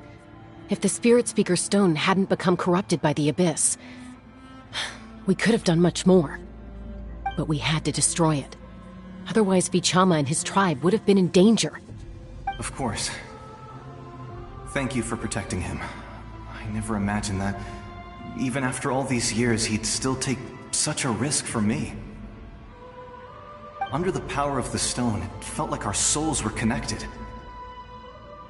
Turns out even our regrets were exactly the same. Whether in triumph or death, you want your best friend by your side. Exactly. That may not be in the cards for us, but too late for you. While I'm still in this form, so follow me. Be careful. This place has been severely corroded by the Abyss. Paimon didn't realize it had gotten this bad. It's like a seething volcano ready to engulf our world at any moment.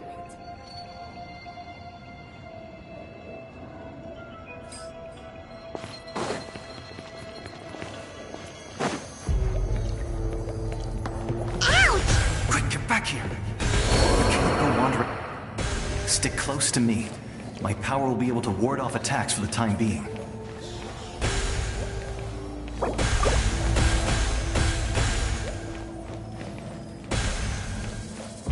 We won't be able to keep this up. Let's try another route. This way.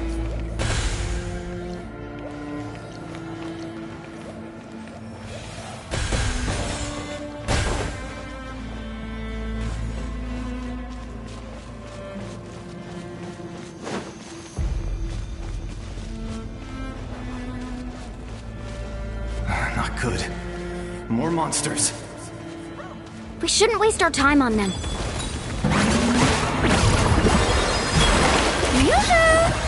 Nice and spicy! Ooh, the Temple of Wisdom! Grow, grow, grow!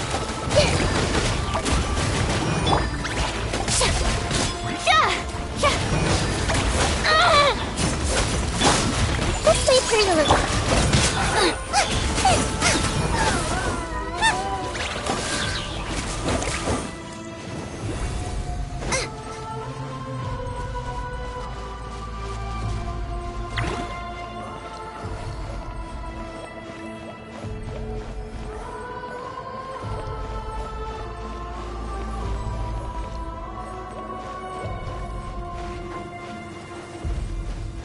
Oh, Paimon can't see anything! It's easy to get lost here. Just stick close.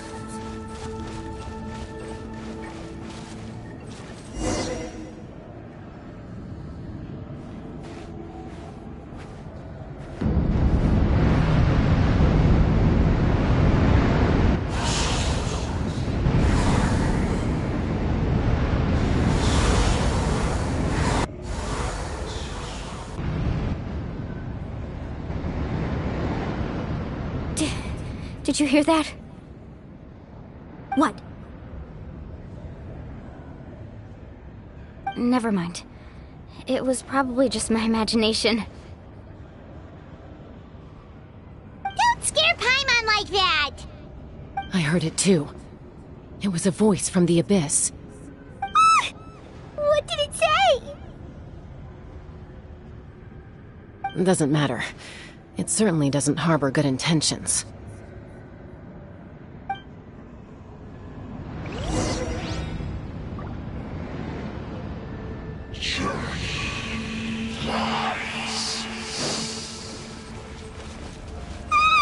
Paimon just heard it too! Let's keep going! Paimon wants to get out of this place!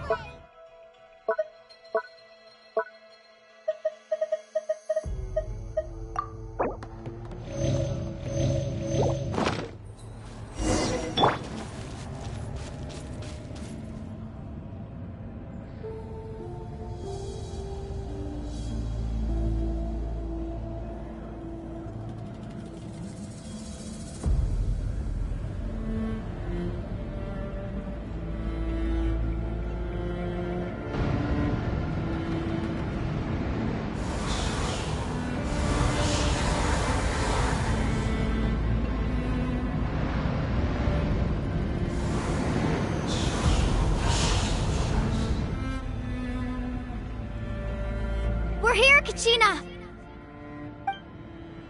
Honey? You made it! Looks like our reunion will have to wait until we take care of these monsters. Good idea. Let's go!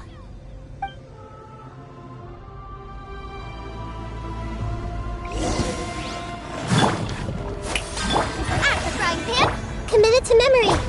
Yeah! Scatter! Skyward! Huh!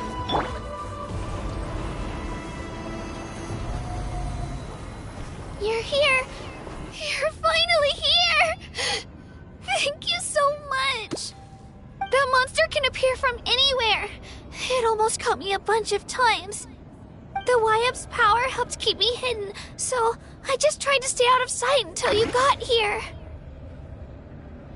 Atta girl. You did so well. And most importantly, you weren't hurt. Should we start heading back then? Actually, I have a request. Will you come visit the YUP with me? I can't exactly put it into words, but something's wrong with the Ode of Resurrection. And I know it has something to do with the contamination from the Abyss. That was the Pyro Archon's theory as well. Everything we've seen here certainly seems to back it up. In the Night Kingdom, there are 6 main totem poles representing the YUP of each tribe. You can think of them like the body of each YUP. Additional totem poles, like the ones around here, serve as proxies to which the YUP can extend their consciousness. There are countless proxies scattered around the Night Kingdom. Through them, the YUP can extend their consciousness over the entire realm and track down souls no matter where they roam. But if a proxy were to become severely contaminated, then a soul could become lost within the Night Kingdom. Judging by the current situation, I don't think we're dealing with just one contaminated proxy. Even if we could drive back the abyssal power from one of them, that probably wouldn't even put a dent in the problem. Still, we can't just leave the YUP to suffer. It's protected me this whole time. I agree. We might even manage to draw out the monster that's been hunting Kachina. Getting rid of the monster might slow down the deterioration of the Night Kingdom.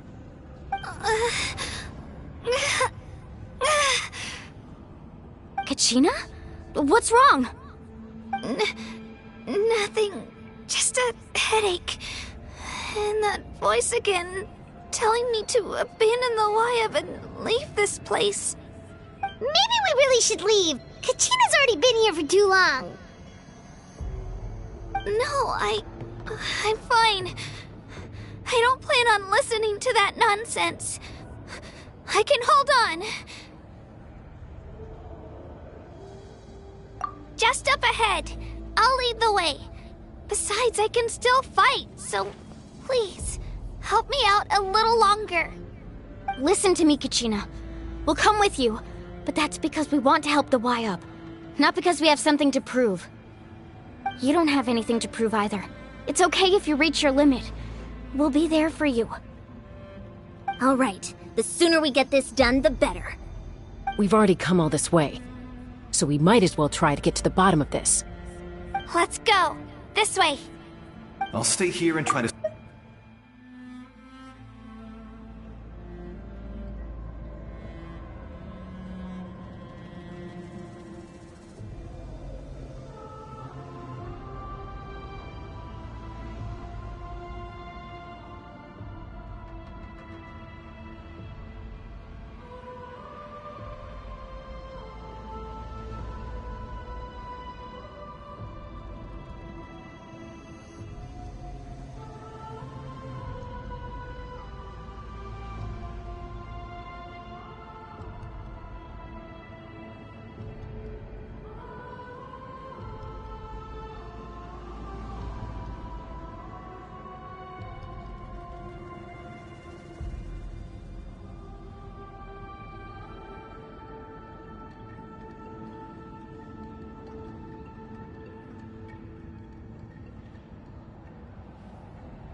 All by yourself?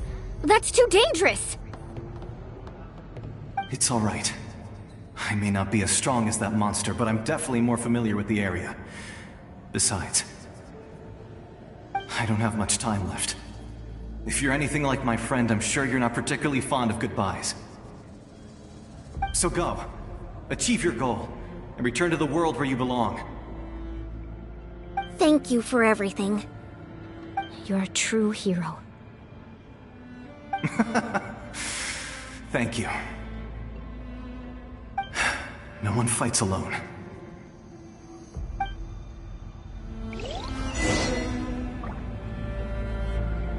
Does your head still hurt? Let me help you walk.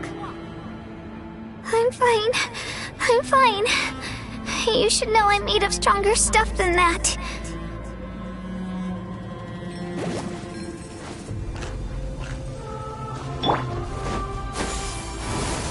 Got him!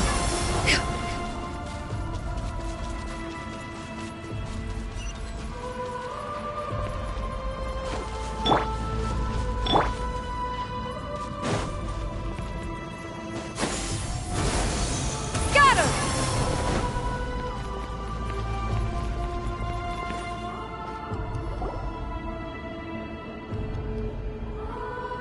Wyabb? Wyabb! I'm back! My friends and I are here to heal you. Wyabb? Can you hear me? Wyabb?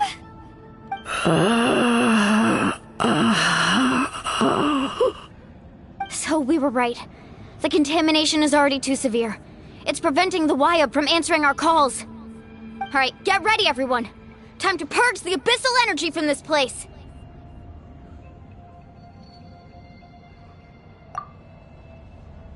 Careful. We've got company. Already? You really think that puny soul could slow me down? Courage in the face of futility is pure folly. He tried to get in my way, so I disposed of him. You killed Malco? He would have dispersed with or without me. Rather than worrying about him, I would urge you to focus on yourself. You may have defeated others of my kind in the past, but underestimate me now, and it will be to your peril.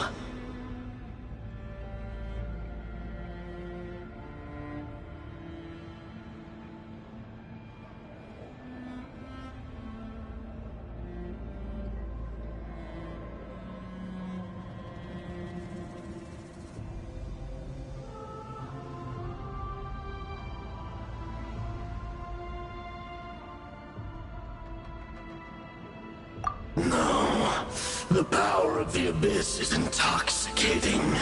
The destruction it seeks captivates like a masterful work of art. I strive only for the opportunity to see it up close. I thought this naive little girl was an exception, but it turns out humanity is full of lambs willing to offer themselves up to the slaughter. That is the tragedy of your short lives. You understand nothing of all-encompassing power. Ancient names, pride, friendship, all empty ideas invented to give you a false sense of self-worth. They possess no power at all. The Pyro Archon created those grandiose ideals out of pure selfishness.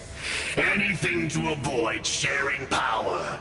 Anything to avoid handing over the primordial gift to ordinary people like you. Don't believe me? Then ask yourself, why is the Pyro Archon strong beyond measure, while you, Kachina, remain so pathetically weak?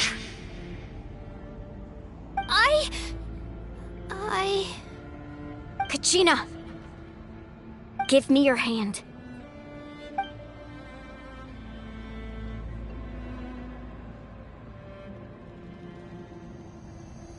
Feel that?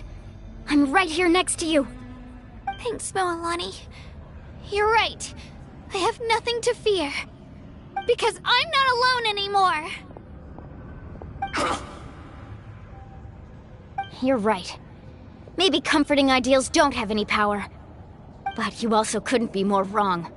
You've never had to work for your own strength, so you will never understand the true source of our power. What? The courage we have to stand before you and not back down? It comes from our friendship. The power lies not in the ideal itself, but in our commitment to upholding that ideal, and in our decision to stand together and fight! Well said! Let's go, Kachina. It shouldn't take more than 2 of us to handle an enemy like this. Sorry in advance, but you deserve what's coming to you!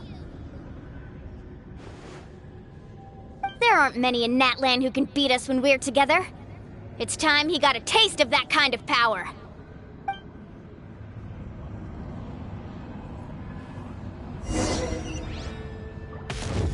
From the ashes to the power of flame compels you. Let the flames of redemption rage! Faster! Catch an epic wave!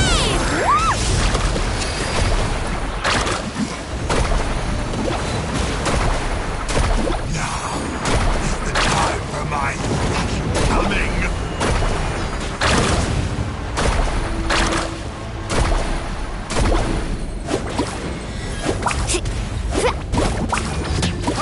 Need a surfboard? Let's ride! Woohoo!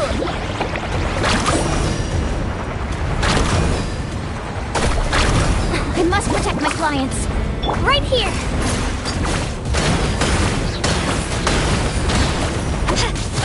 Clear the area!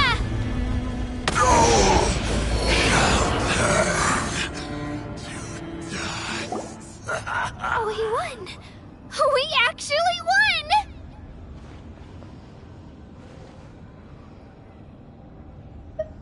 That's what he gets for underestimating you two. Fantastic work, Kachina! Absolutely fantastic! This makes me so unbelievably happy. I'm happy too, Moalani. Together we really are unstoppable!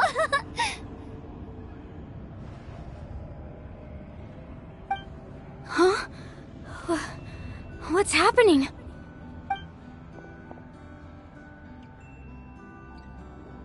My ancient name is glowing? But I thought I didn't bring it with me. It's probably a projection from the real world. But that doesn't explain why it's glowing all of a sudden. Wait, does that mean you're...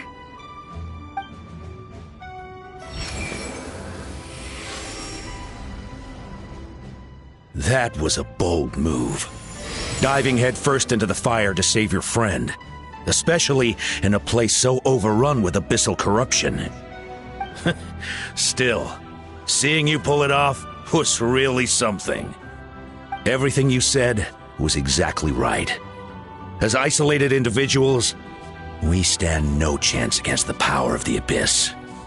It took years' worth of scars, and lots of unnecessary suffering, for me to understand that for myself.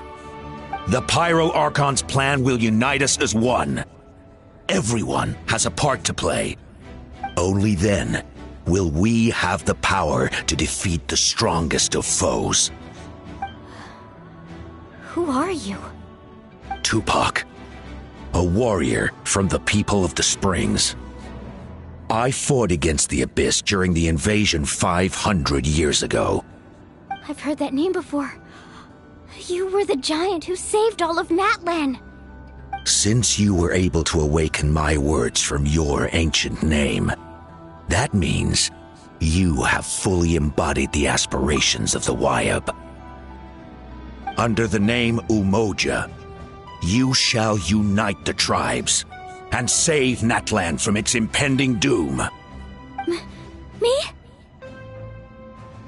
As long as blood still runs through your veins, even the tiniest spark of steel against stone can ignite a flame. its blaze will become one with the gaze of all Natlan. Even amid everlasting darkness, our bonds remain eternal.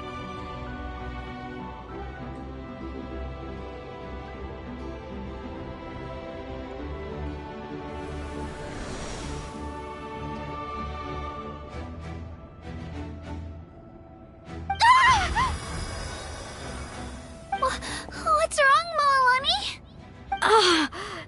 So many memories. My brain was just flooded with everything he once knew. So that's what happened. What do you mean? Did you just figure something out? 500 years ago, they foresaw the very crisis we're facing now. Efforts to save Natlan started all the way back then. We can go over the details once we get back. We shouldn't linger here longer than we have to. I know bits and pieces, but I had no idea Mualani was also part of the plan. This sounds like something that's going to need a lot of explaining. Let's focus on saving the Wayab first.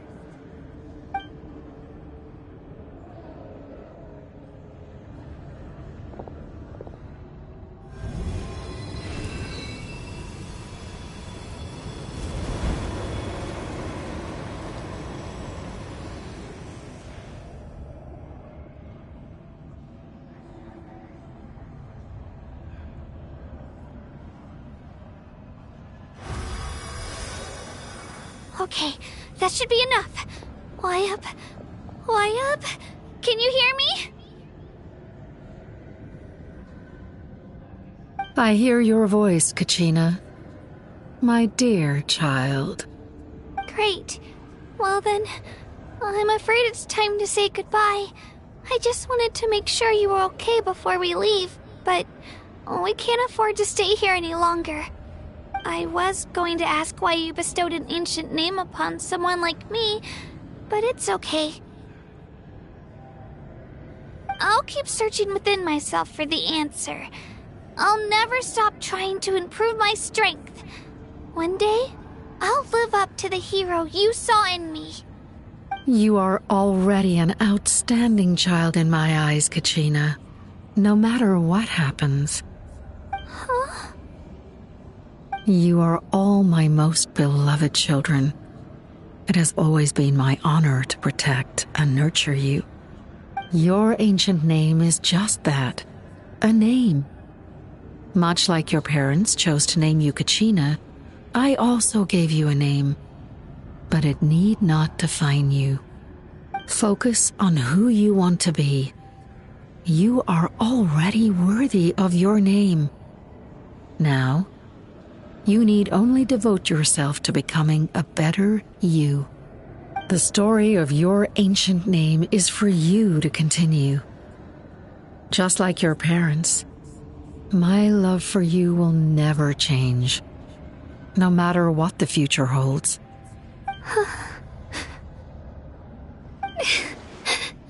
Thank you, Wayab. It gladdens me to see the Pyro Archon's plan move another step towards completion. But it's time for you to leave this place. The situation here is getting worse. Go now, my children.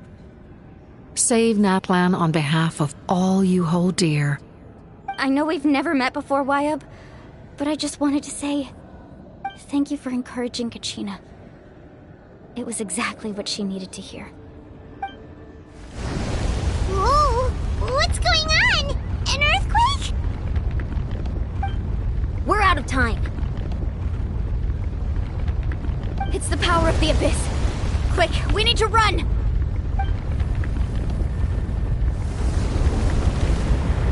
It's a Seelie! The Seelie opened the way for us!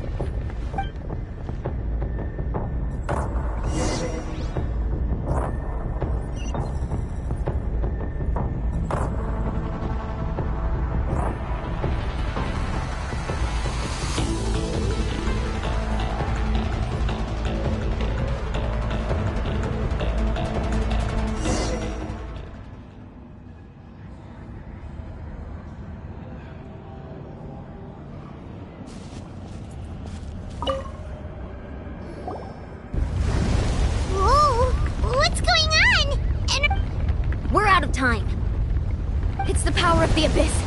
Quick, we need to run!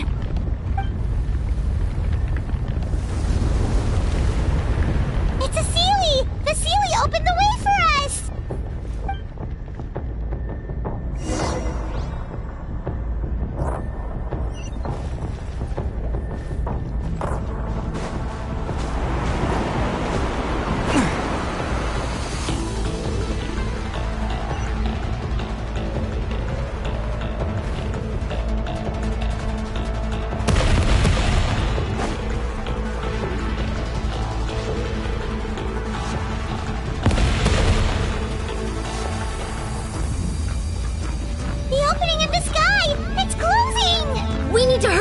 Or we'll be stuck here!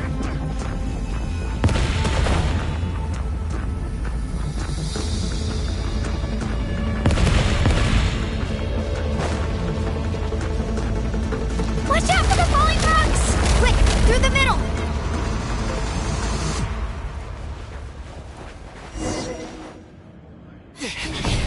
Come on, faster!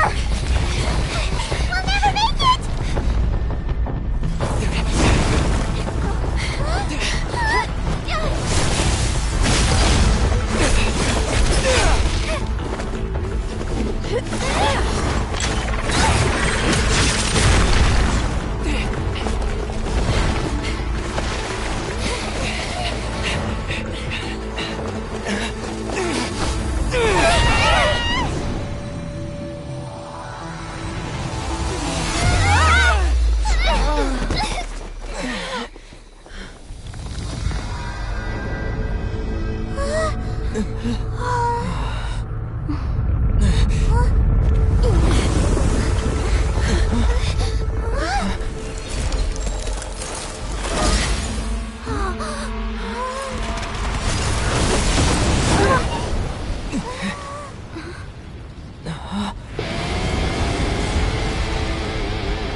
You've done well.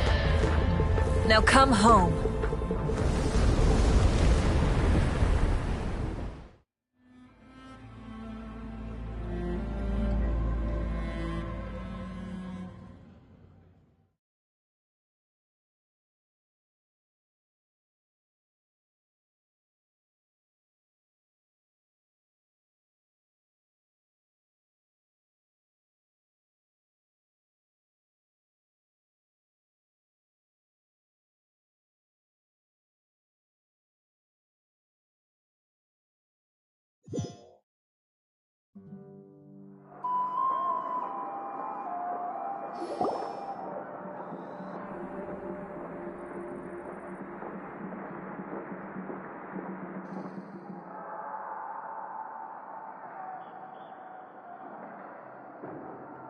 The Pyro Archon saved us.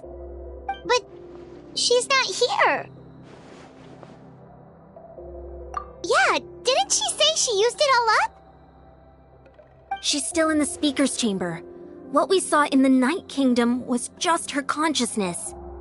So you're saying her consciousness did all that? Every great display of power comes at a price.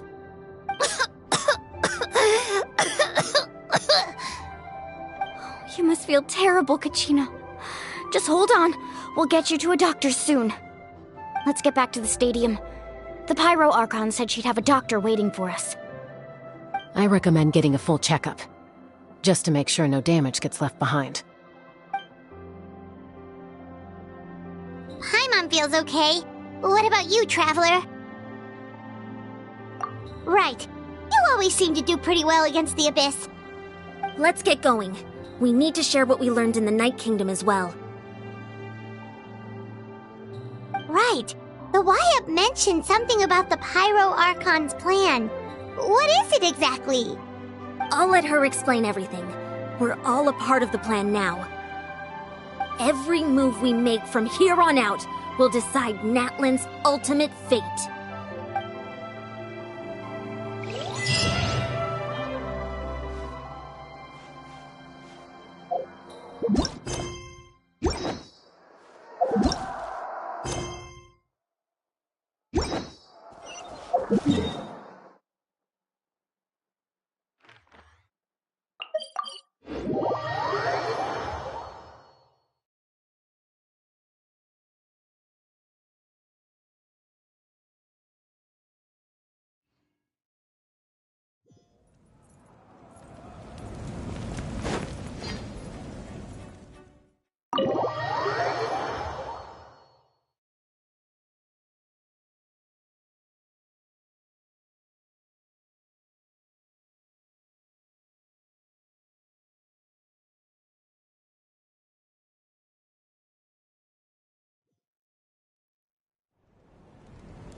a lot less stuff here than before.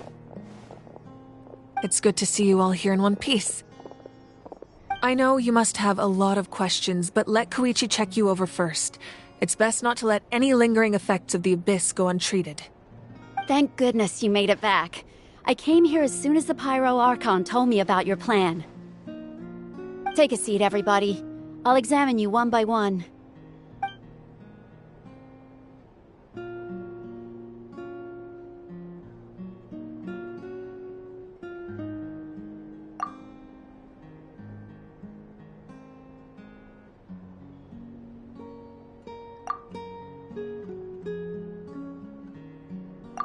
All right, that should do it for now. But just to be safe, I'll perform another checkup in a couple of days. I have to say, though, I've never seen anyone react to the Abyss like you, Traveler. It's like you're completely immune to its power. He always has been special like that. He can even purify its power. Wait, now that you mention it, Paimon doesn't think she's affected either. Given the current situation, that ability will likely play a great role in the events to come. Of course. I still have patients to see, so I'll head out. Thank you, Koichi. All right.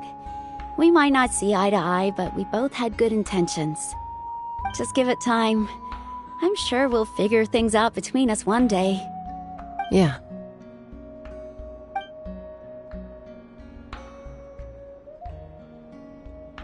All right. There's so much to discuss, I don't even know where to begin.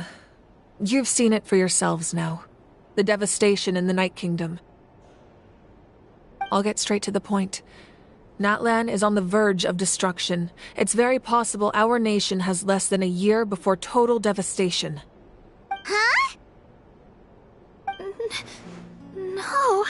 That can't be true, can it? That's right. But I've only ever disclosed that fact to the handful of people working with me to save this nation. Our looming destruction is not a recent development, but the inevitable conclusion of the disaster the Abyss initiated 500 years ago. Mualani told us a little bit about that. 500 years ago, all the nations of Teyvat were invaded by the Abyss. Unlike the other nations, Natlan never had stable and deep-rooted ley lines, so we suffered the worst of the invasion. The battle against the Abyss was exceedingly long and brutal. In the end, victory came at the cost of our civilization and countless lives. Even then, it took centuries of solving the disasters caused by the Abyss to finally achieve the peace we know today. And still, this is but a superficial victory. The forces of the Abyss have merely been driven back underground. Their threat to Natlan remains as real as ever. I'd never have guessed. The problems plaguing the Night Kingdom are all the more complicated because that realm is essentially functioning as Natlan's ley lines. Immediately after the war, our calculations estimated that we would have a maximum of 500 years before the Night Kingdom was completely lost to the Abyss. But at that time, we were a nation of the destitute. Our people no longer believed in victory, nor did they hold hope for the future. Our civilization was dying, our faith crumbling, and the line of power passed down from the Wayab nearly severed. If we didn't bring the nation back together, it would be foolish to even dream of defeating the Abyss in the future. So, the Archon had a long and involved discussion with the heroes of each tribe, and finally came up with a 500-year-long plan to save Natlan. So that's what happened. After finding Kachina, I encountered a strange figure who gave me a series of new memories. Since the plan was mentioned in those memories, I guess I've been chosen to play an important role in it. But there's still something I don't understand. Those memories showed me the Pyro Archon from back then. And it was you. Huh?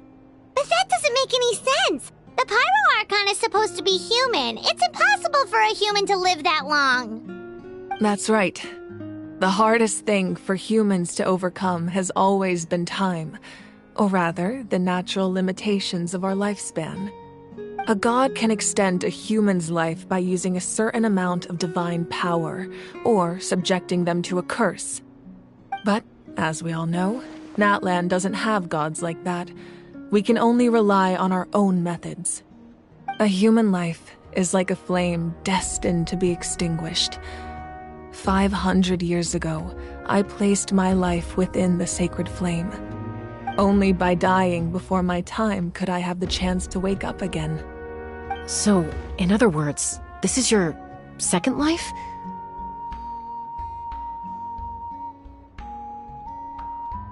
Yes. We only managed to defeat the Abyss all those years ago because the tribes came together as one. If the Natlan of the future was to have a fighting chance, the Pyro Archons that came after the war had to rebuild the decimated tribes. The goal was to reunite the people and restore the strength of each tribe's Wayab. Once a tribe was back to its full strength, the tribe's Wayab would select a hero, indicating the tribe was once again ready for war. The Chosen would then stand by my side in defense of our nation, just like great heroes of old, 500 years ago. So that means I'm one of the Chosen? That's right. You bear the ancient name Umoja, the same one held by the hero from your tribe 500 years ago. It means unity. After your adventure in the Night Kingdom, I trust you've come to fully understand the meaning of that name. So in other words, you always knew who the Wayab were going to pick from each tribe? Yes. According to the plan, each tribe was supposed to have been fully restored by the time I awoke. But something went wrong along the way.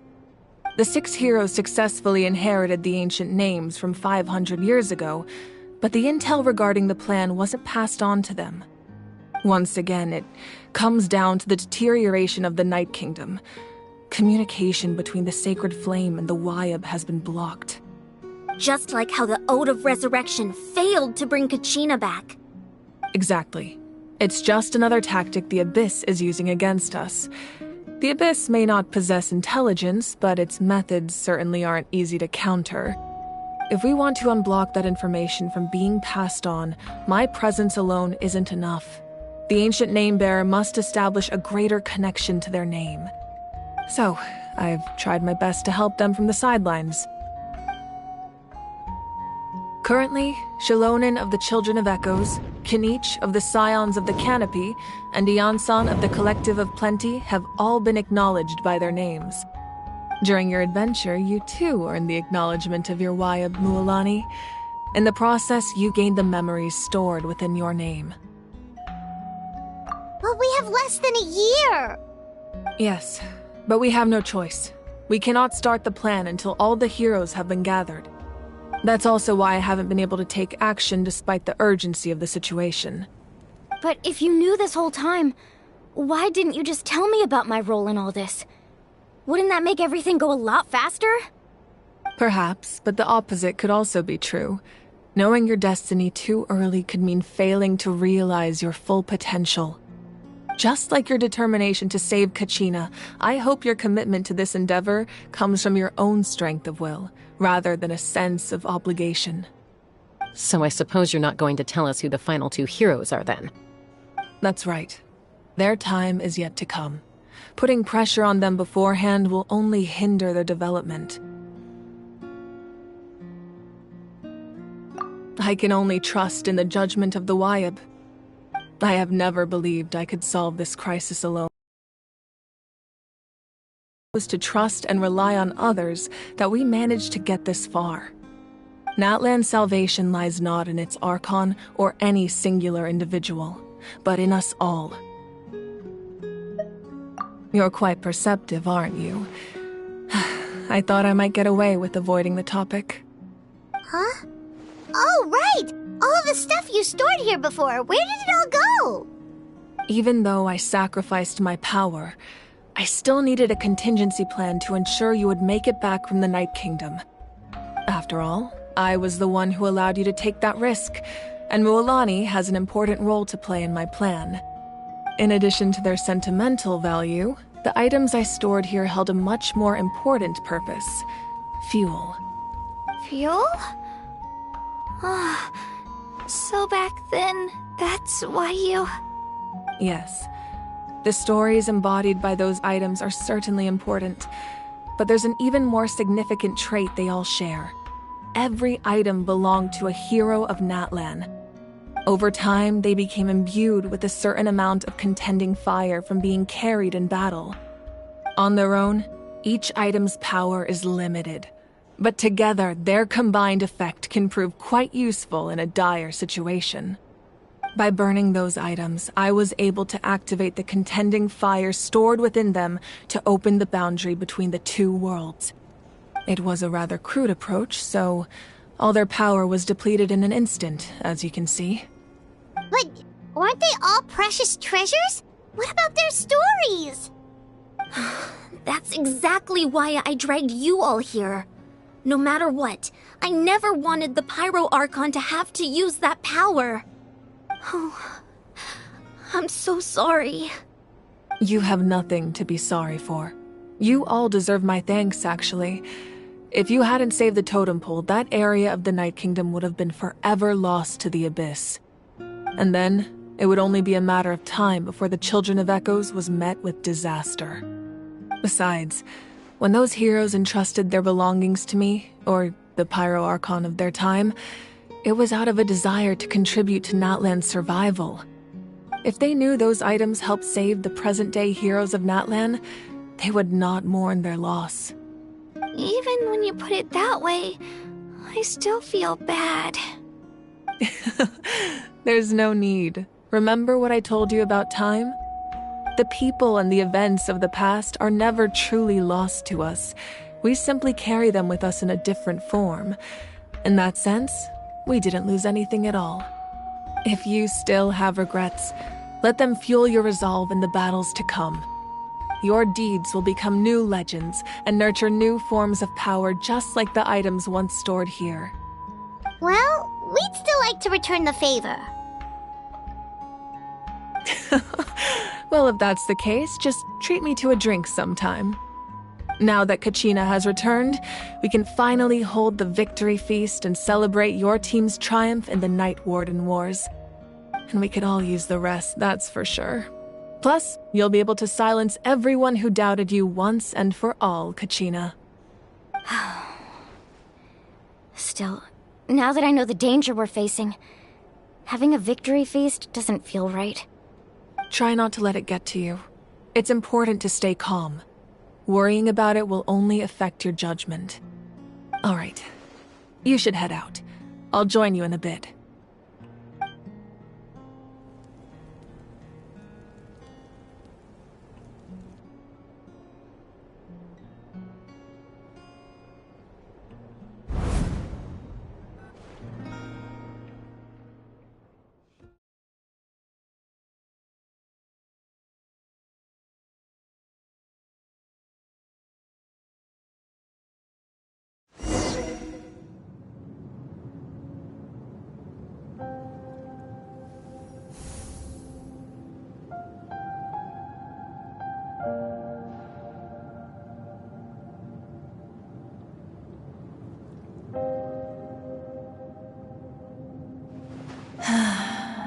When I was young, I used to sit by the hot springs and listen to the stories of warriors from all over Natlan. They attract people from all walks of life. Friends come easy here, no matter what tribe you're from. The people of the springs have never claimed the hot springs as their own private property. They are there to bring all hot spring buddies together. It's been really nice, seeing the children of my tribe get older. It's helped me gradually understand the true value of the springs. I've witnessed their energy, their determination, their absolute passion for life. Even when they cause trouble, I never managed to hold on to my anger for long. It's unbelievable how quickly they worm their way back into my good graces. I'm certain Mualani will become a great warrior when she grows up. She possesses infinite potential. I can see it. One day, when I'm no longer in fighting form, I'll come here and tell stories to all the children, just like those warriors did for me. So, you better get busy, Pyro Archon, or I'll end up running out of stories.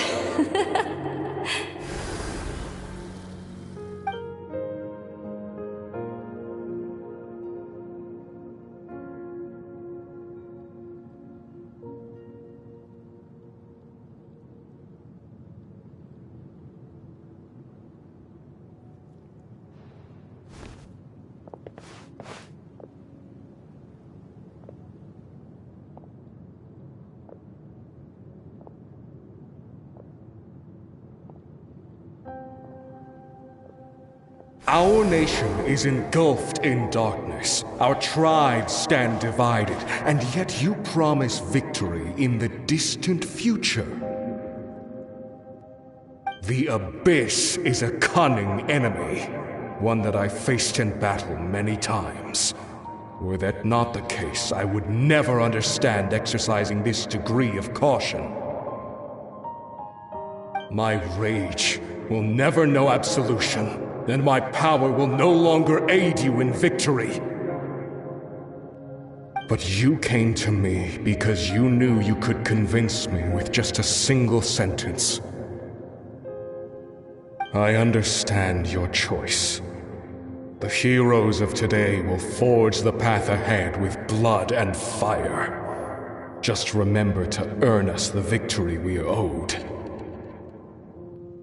Otherwise, rest assured, I'll find a way to collect the debt. For Natlan.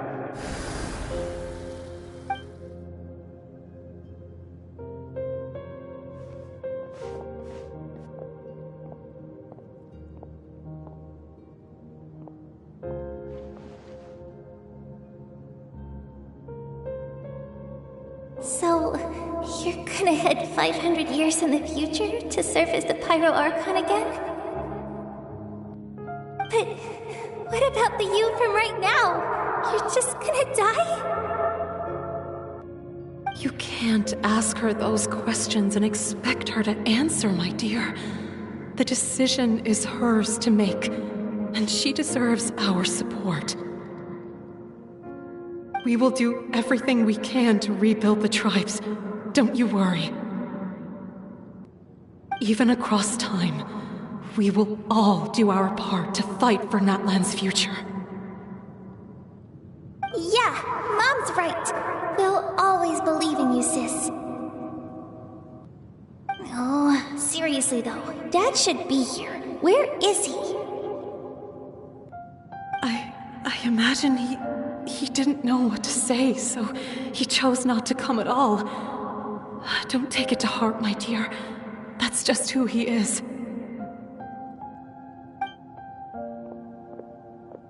Just remember, no matter what happens in the future, we will always love you.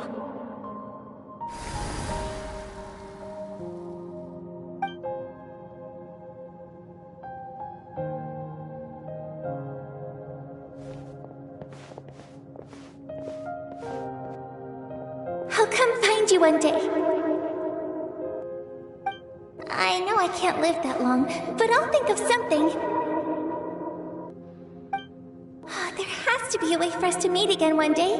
If there's an answer out there somewhere, I'm gonna find it. So, don't forget about me.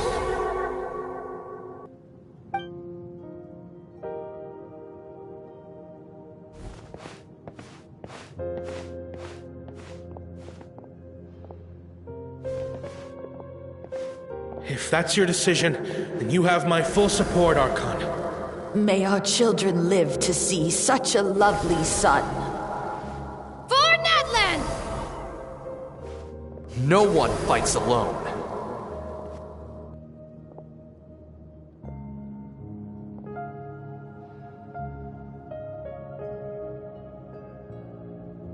The rules are my legacy. They shall grant us the strength to overcome the next tragedy. War forged the 6 tribes, taught us how to fight, instilled in us what it means to love. Who will be the one to bring this to an end?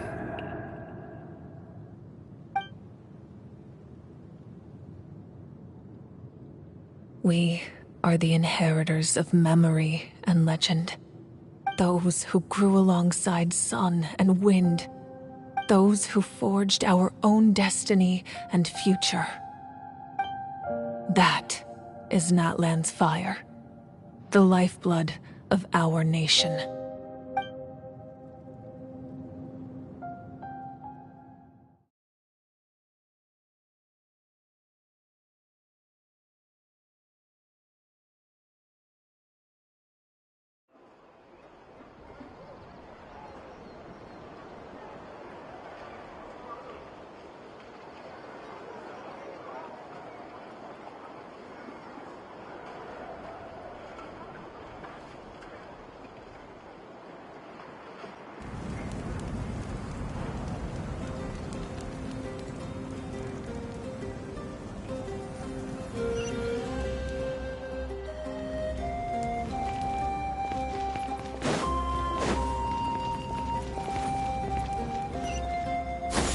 Skyward! Scatter!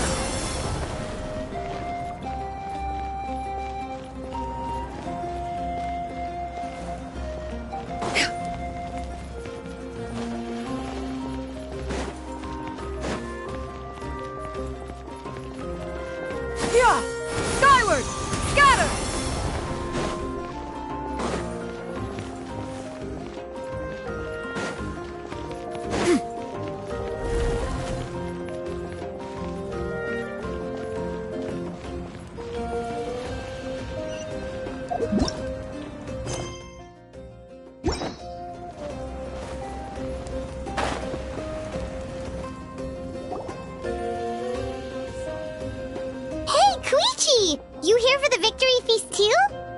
Oh, no. I knew Chaska would be here, so I just came to deliver some medicine. I was about to leave, actually. But it's not that I don't want to celebrate Kachina and the others. I'm so glad she made it back. It's just... well, I'll make things awkward if I'm around my sister right now. Ah, well, you two had a fight, so Paimon can understand. She didn't cause any trouble during your trip, right? Yeah, she was super helpful. She gave us a lot of useful information about the Abyss. That's good. That's all I needed to know. Is there a reason you asked? You were pretty outspoken when we first met, but now it's like you're holding something back. Maybe it seemed unreasonable, picking that fight with her before you left, but I did it for a reason. Her impulse to fight is extremely strong.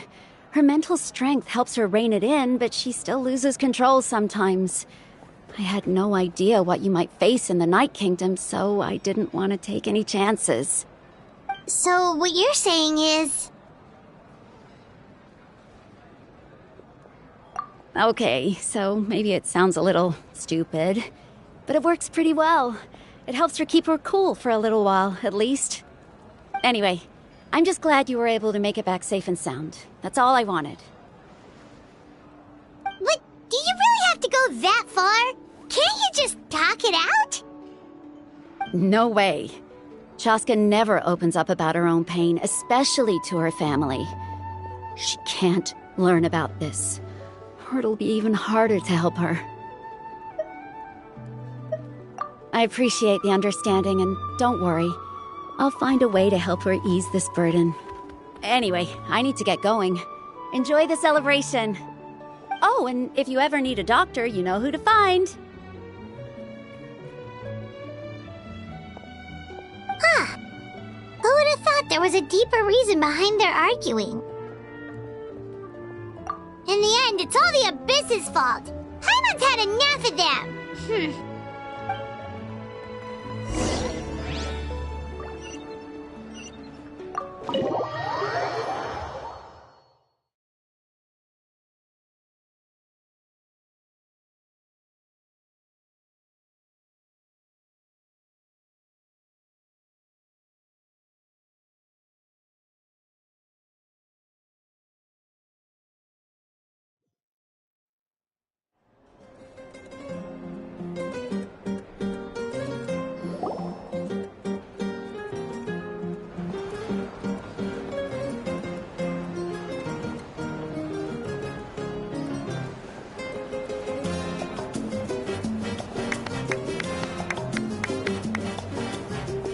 let's give a huge round of applause to our brave young warrior, Kachina!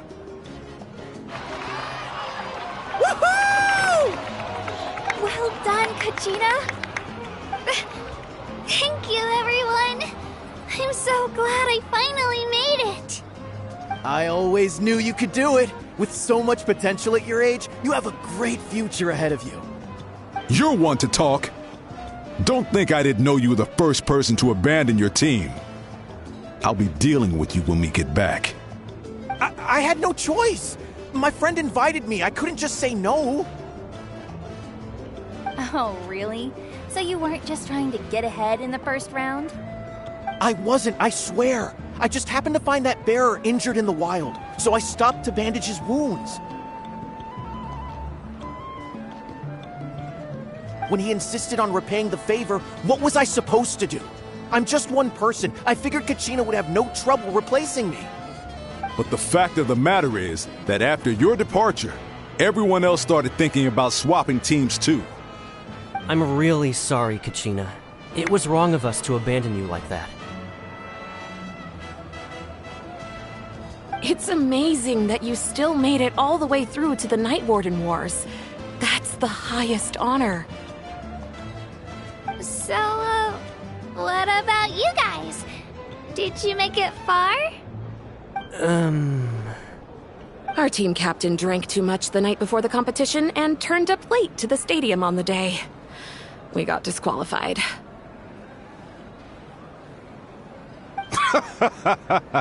Serves you all right. No sympathy from me. All right. There's no need to be like that, Uncle Pakal. Dear friends, I'd like to say a few words. Firstly, I'm grateful to my friends and our great Archon for helping to bring me back. This traveler and his companion Paimon are some of the strongest people I've ever met. If they were allowed to participate in the pilgrimage, I have no doubt that they'd win the whole thing. They've agreed to let me learn from them. With their help, I believe I can become even stronger still. And let's not forget my good friends, Moalani, Chaska, Kanich, and Ayan-san. They all helped the Traveler and Paimon figure out a way to bring me back from the Night Kingdom. They too deserve to be called our heroes, so please give another round of applause for them. Thank you so much. Well said!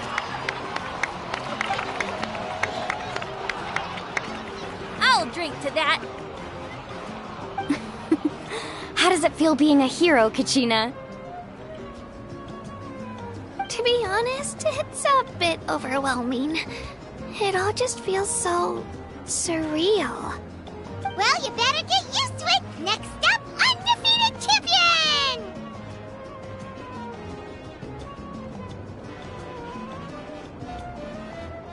Hey, please don't make fun of me.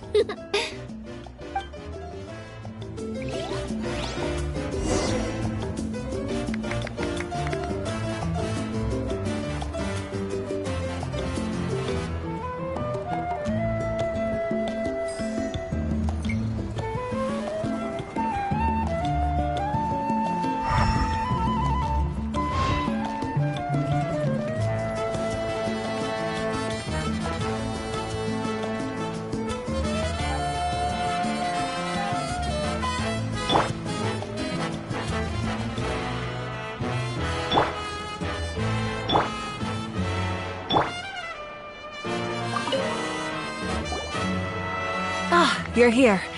Have some fruit juice. I got it specially for you two.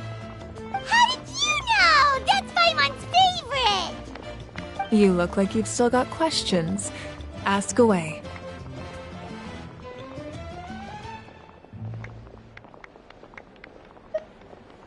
Because they had their own lives to live. The thought of telling them, abandon your families and everyone you love, and come with me to the end of time, for in 500 years Natlan will be destroyed, it seemed too cruel. You could just as easily point out that everything in this world would come to an end eventually. But life is short, and beyond a point it just doesn't seem real. Imagine if I said, let's leave right now and go save the sun because it'll flame out in a few million years. It would sound quite ridiculous. I couldn't make them shoulder that burden with me. Besides, every generation will have its heroes, this one included. The plan could still work without them. Or, of course, without me. But since I was the one who came up with the plan, I felt duty-bound to see it through to the end. Paimon's suddenly remembering that portrait in your room. Was that your family from back then? Yes, it was. So when you asked me who my sister grew up to be, the truth is that very little information survives. From what I've been able to piece together, I can conclude with a reasonable degree of confidence that she ended up as an architect and artist. She played an instrumental role in rebuilding the scions of the Canopy tribe, designing and building many houses. But of course, none of her buildings are around anymore. Still, it was an impressive achievement, and I'm very proud of her. You feel loss keenly. It seems to stir up feelings of regret in you. But this is something I have long since come to terms with. This is a war, and there can be no war without loss. I am already far more fortunate than those who lost their lives to the Abyss. The people of Natlan look to me as their Archon, and the weight of their expectations is mine to bear. I must see our fate through to the very end, no matter what I may find there. Yeah, doesn't that mean the way everything ends has already been written, including your plan? I suppose, but so what? Don't forget, time takes many forms. The past, present, and future coexist, and all are equally important. Even if the future ends in destruction, there's still no reason to give up on the here and now. And it's precisely because we humans cannot know our fate that we will never give up on our struggle. This is a pivotal moment. We are still 2 heroes short. Well, 3 to be precise. There's one further hero who I'm hoping to get on my side, whatever it takes. Your resistance to the corrupting power of the Abyss is truly remarkable. It would easily make you an all-important figure in the upcoming battle. If you agree to join us, you will not only gain my full support in your journey, but I will also forge a brand new ancient name for you. Ancient names can be forged? They can. Several strict conditions must be met, but if they couldn't be forged at all, then the number of them in circulation would have long dwindled to 0. Possessing an ancient name would mean that your adventures in Natlan are recorded in full. Your stories would be remembered by our people for all the years to come. The Ode of Resurrection may have temporarily lost its power, but still, take this as my personal guarantee that I shall never let you fall. Just like in the Night Kingdom, I will be there for you. That is a promise I will fulfill at all costs. This nation always honors its heroes. Yeah, we can't just ignore the situation here. Wonderful. Then I'll reach out to Shilonen right away. She's the one who will forge the name. We've never forged an ancient name for an Outlander before, but I trust she'll find a way.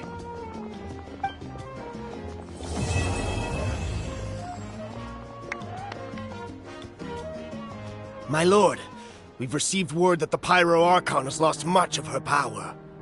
Although your injury complicates things, this is most certainly the opportune time to seize the Gnosis. Victory and defeat are rules, not outcomes. I have never taken advantage of an opponent in a time of weakness, and I don't intend to start now. As for you, I must confess, I did not expect that little trick of yours to save the day. No matter how dense the fog, as long as the sun remains, we cannot turn day into night. She could have dispelled it. She simply chose not to. You don't have much time, and You're injured on top of that. What do you plan to do next? I'm beginning to see just how useful you may turn out to be.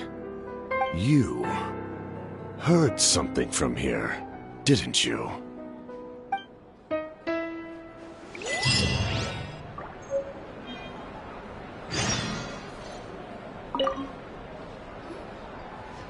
Oh, something else you'd like to ask? Well, our intel suggests he hasn't made any new movements yet, although Kenichi's investigation helped us confirm that he's being aided by someone from the Masters of the Nightwind. I'm getting closer to narrowing down who that may be, but it's still unclear whether this person aided the captain out of willingness or coercion. If you learn anything about this during your adventures, please let me know. Oh, something else you'd like to ask? The Abyss is the most formidable enemy in all of Teyvat. In the beginning, it took failure and tragedy to even begin to learn how to fight back. All of the methods you've seen in other nations were developed based on experience and insight passed down over generations. We know them to work, but few of us actually understand why. It's the same for the method we use here in Natlan. Ever since ancient times, elemental energy has been one of our most reliable weapons against the Abyss. As for the principles behind it, I'm afraid you might have to seek answers from someone older than the position of Pyro Archon itself. Oh, something else you'd like to ask? That also comes down to the long-standing effects of the Abyss. Our people's survival is inextricably tied to the Wyab, but their power has its limits. They cannot offer our people the same degree of protection outside our borders. In fact, people who do decide to leave often suffer from memory loss and emotional issues. Everyone in Natlan understands this. That's why our people never leave without a good cause. Even if someone is left with no choice, the chief of their tribe must seek approval with the Wyab to grant them leave. And the Wyab have always been very strict about granting that approval, since extending protection beyond our borders means consuming power reserved for our fight against the Abyss. Still, there's no need to worry. The Wyab extend their protection to all within Natlan, including visitors from afar. Oh, something else you'd like to ask?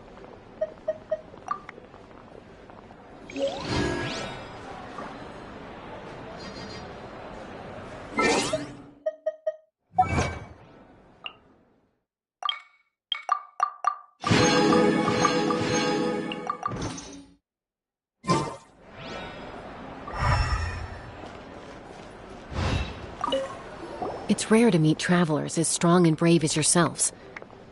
I raised my glass to you.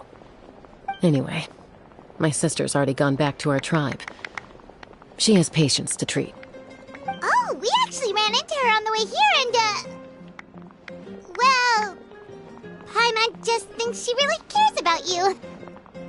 Yeah, I'm planning on visiting home myself in a few days. To tell her and the rest of the family that they need to be extra careful. I just hope they take it seriously. The Abyss has likely sensed your arrival in Natlan by now.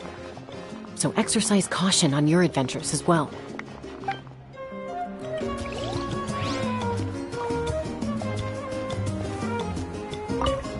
It cost us a lot, but we got Kachina back safely, and that's what matters. There'll be even tougher challenges coming our way in the days ahead, though. We'll have to train harder, make sure we're in peak condition. That includes you, Paimon.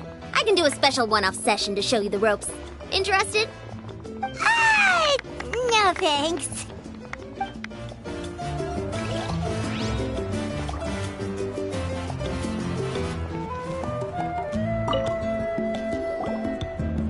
At previous victory feasts, you'd always find me in the crowd singing and dancing. But after what I found out today, it's too much. I'm still trying to process it. It does feel weird seeing you so out of sorts.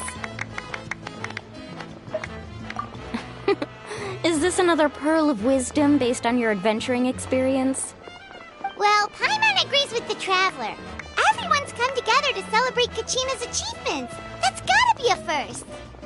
You're right. Kachina looks really happy. And now I'm being the moody one. Ugh, enough doom and gloom. Time to shake it off.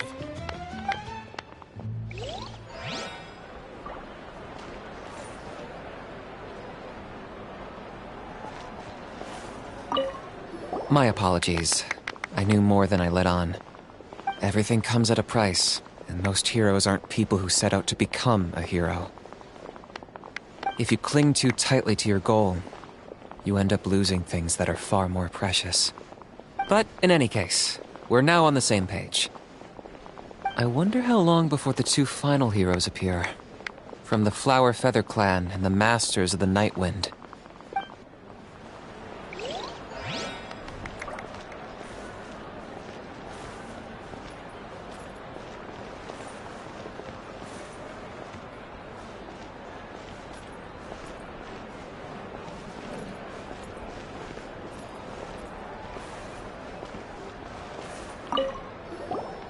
I've been through so much all at once. Everything still kind of feels like a dream. Are you still feeling unwell? Nope, all better now. I told you I bounced back pretty quick, so don't worry about me. I bet you guys must be tired, though. Make sure you get some good rest tonight. You gotta recharge so you'll be in the mood to have fun.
Alright, Kachina.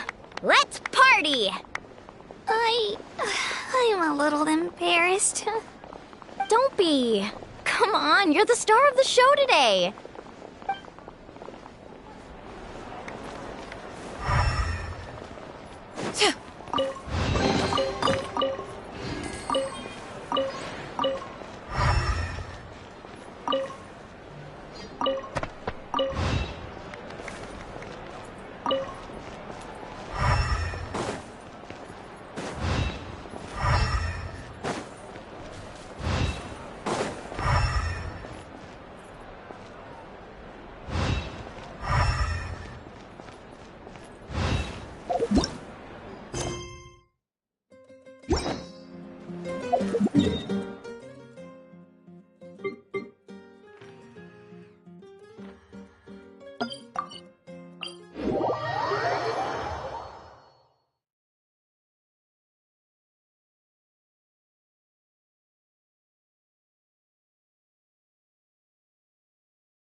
looking really rough for Natlan lately. There are more and more commissions from the Adventurers Guild, and they're all related to the Abyss. Just waiting around won't do us any good. Let's go and see if there's anything we can do to help.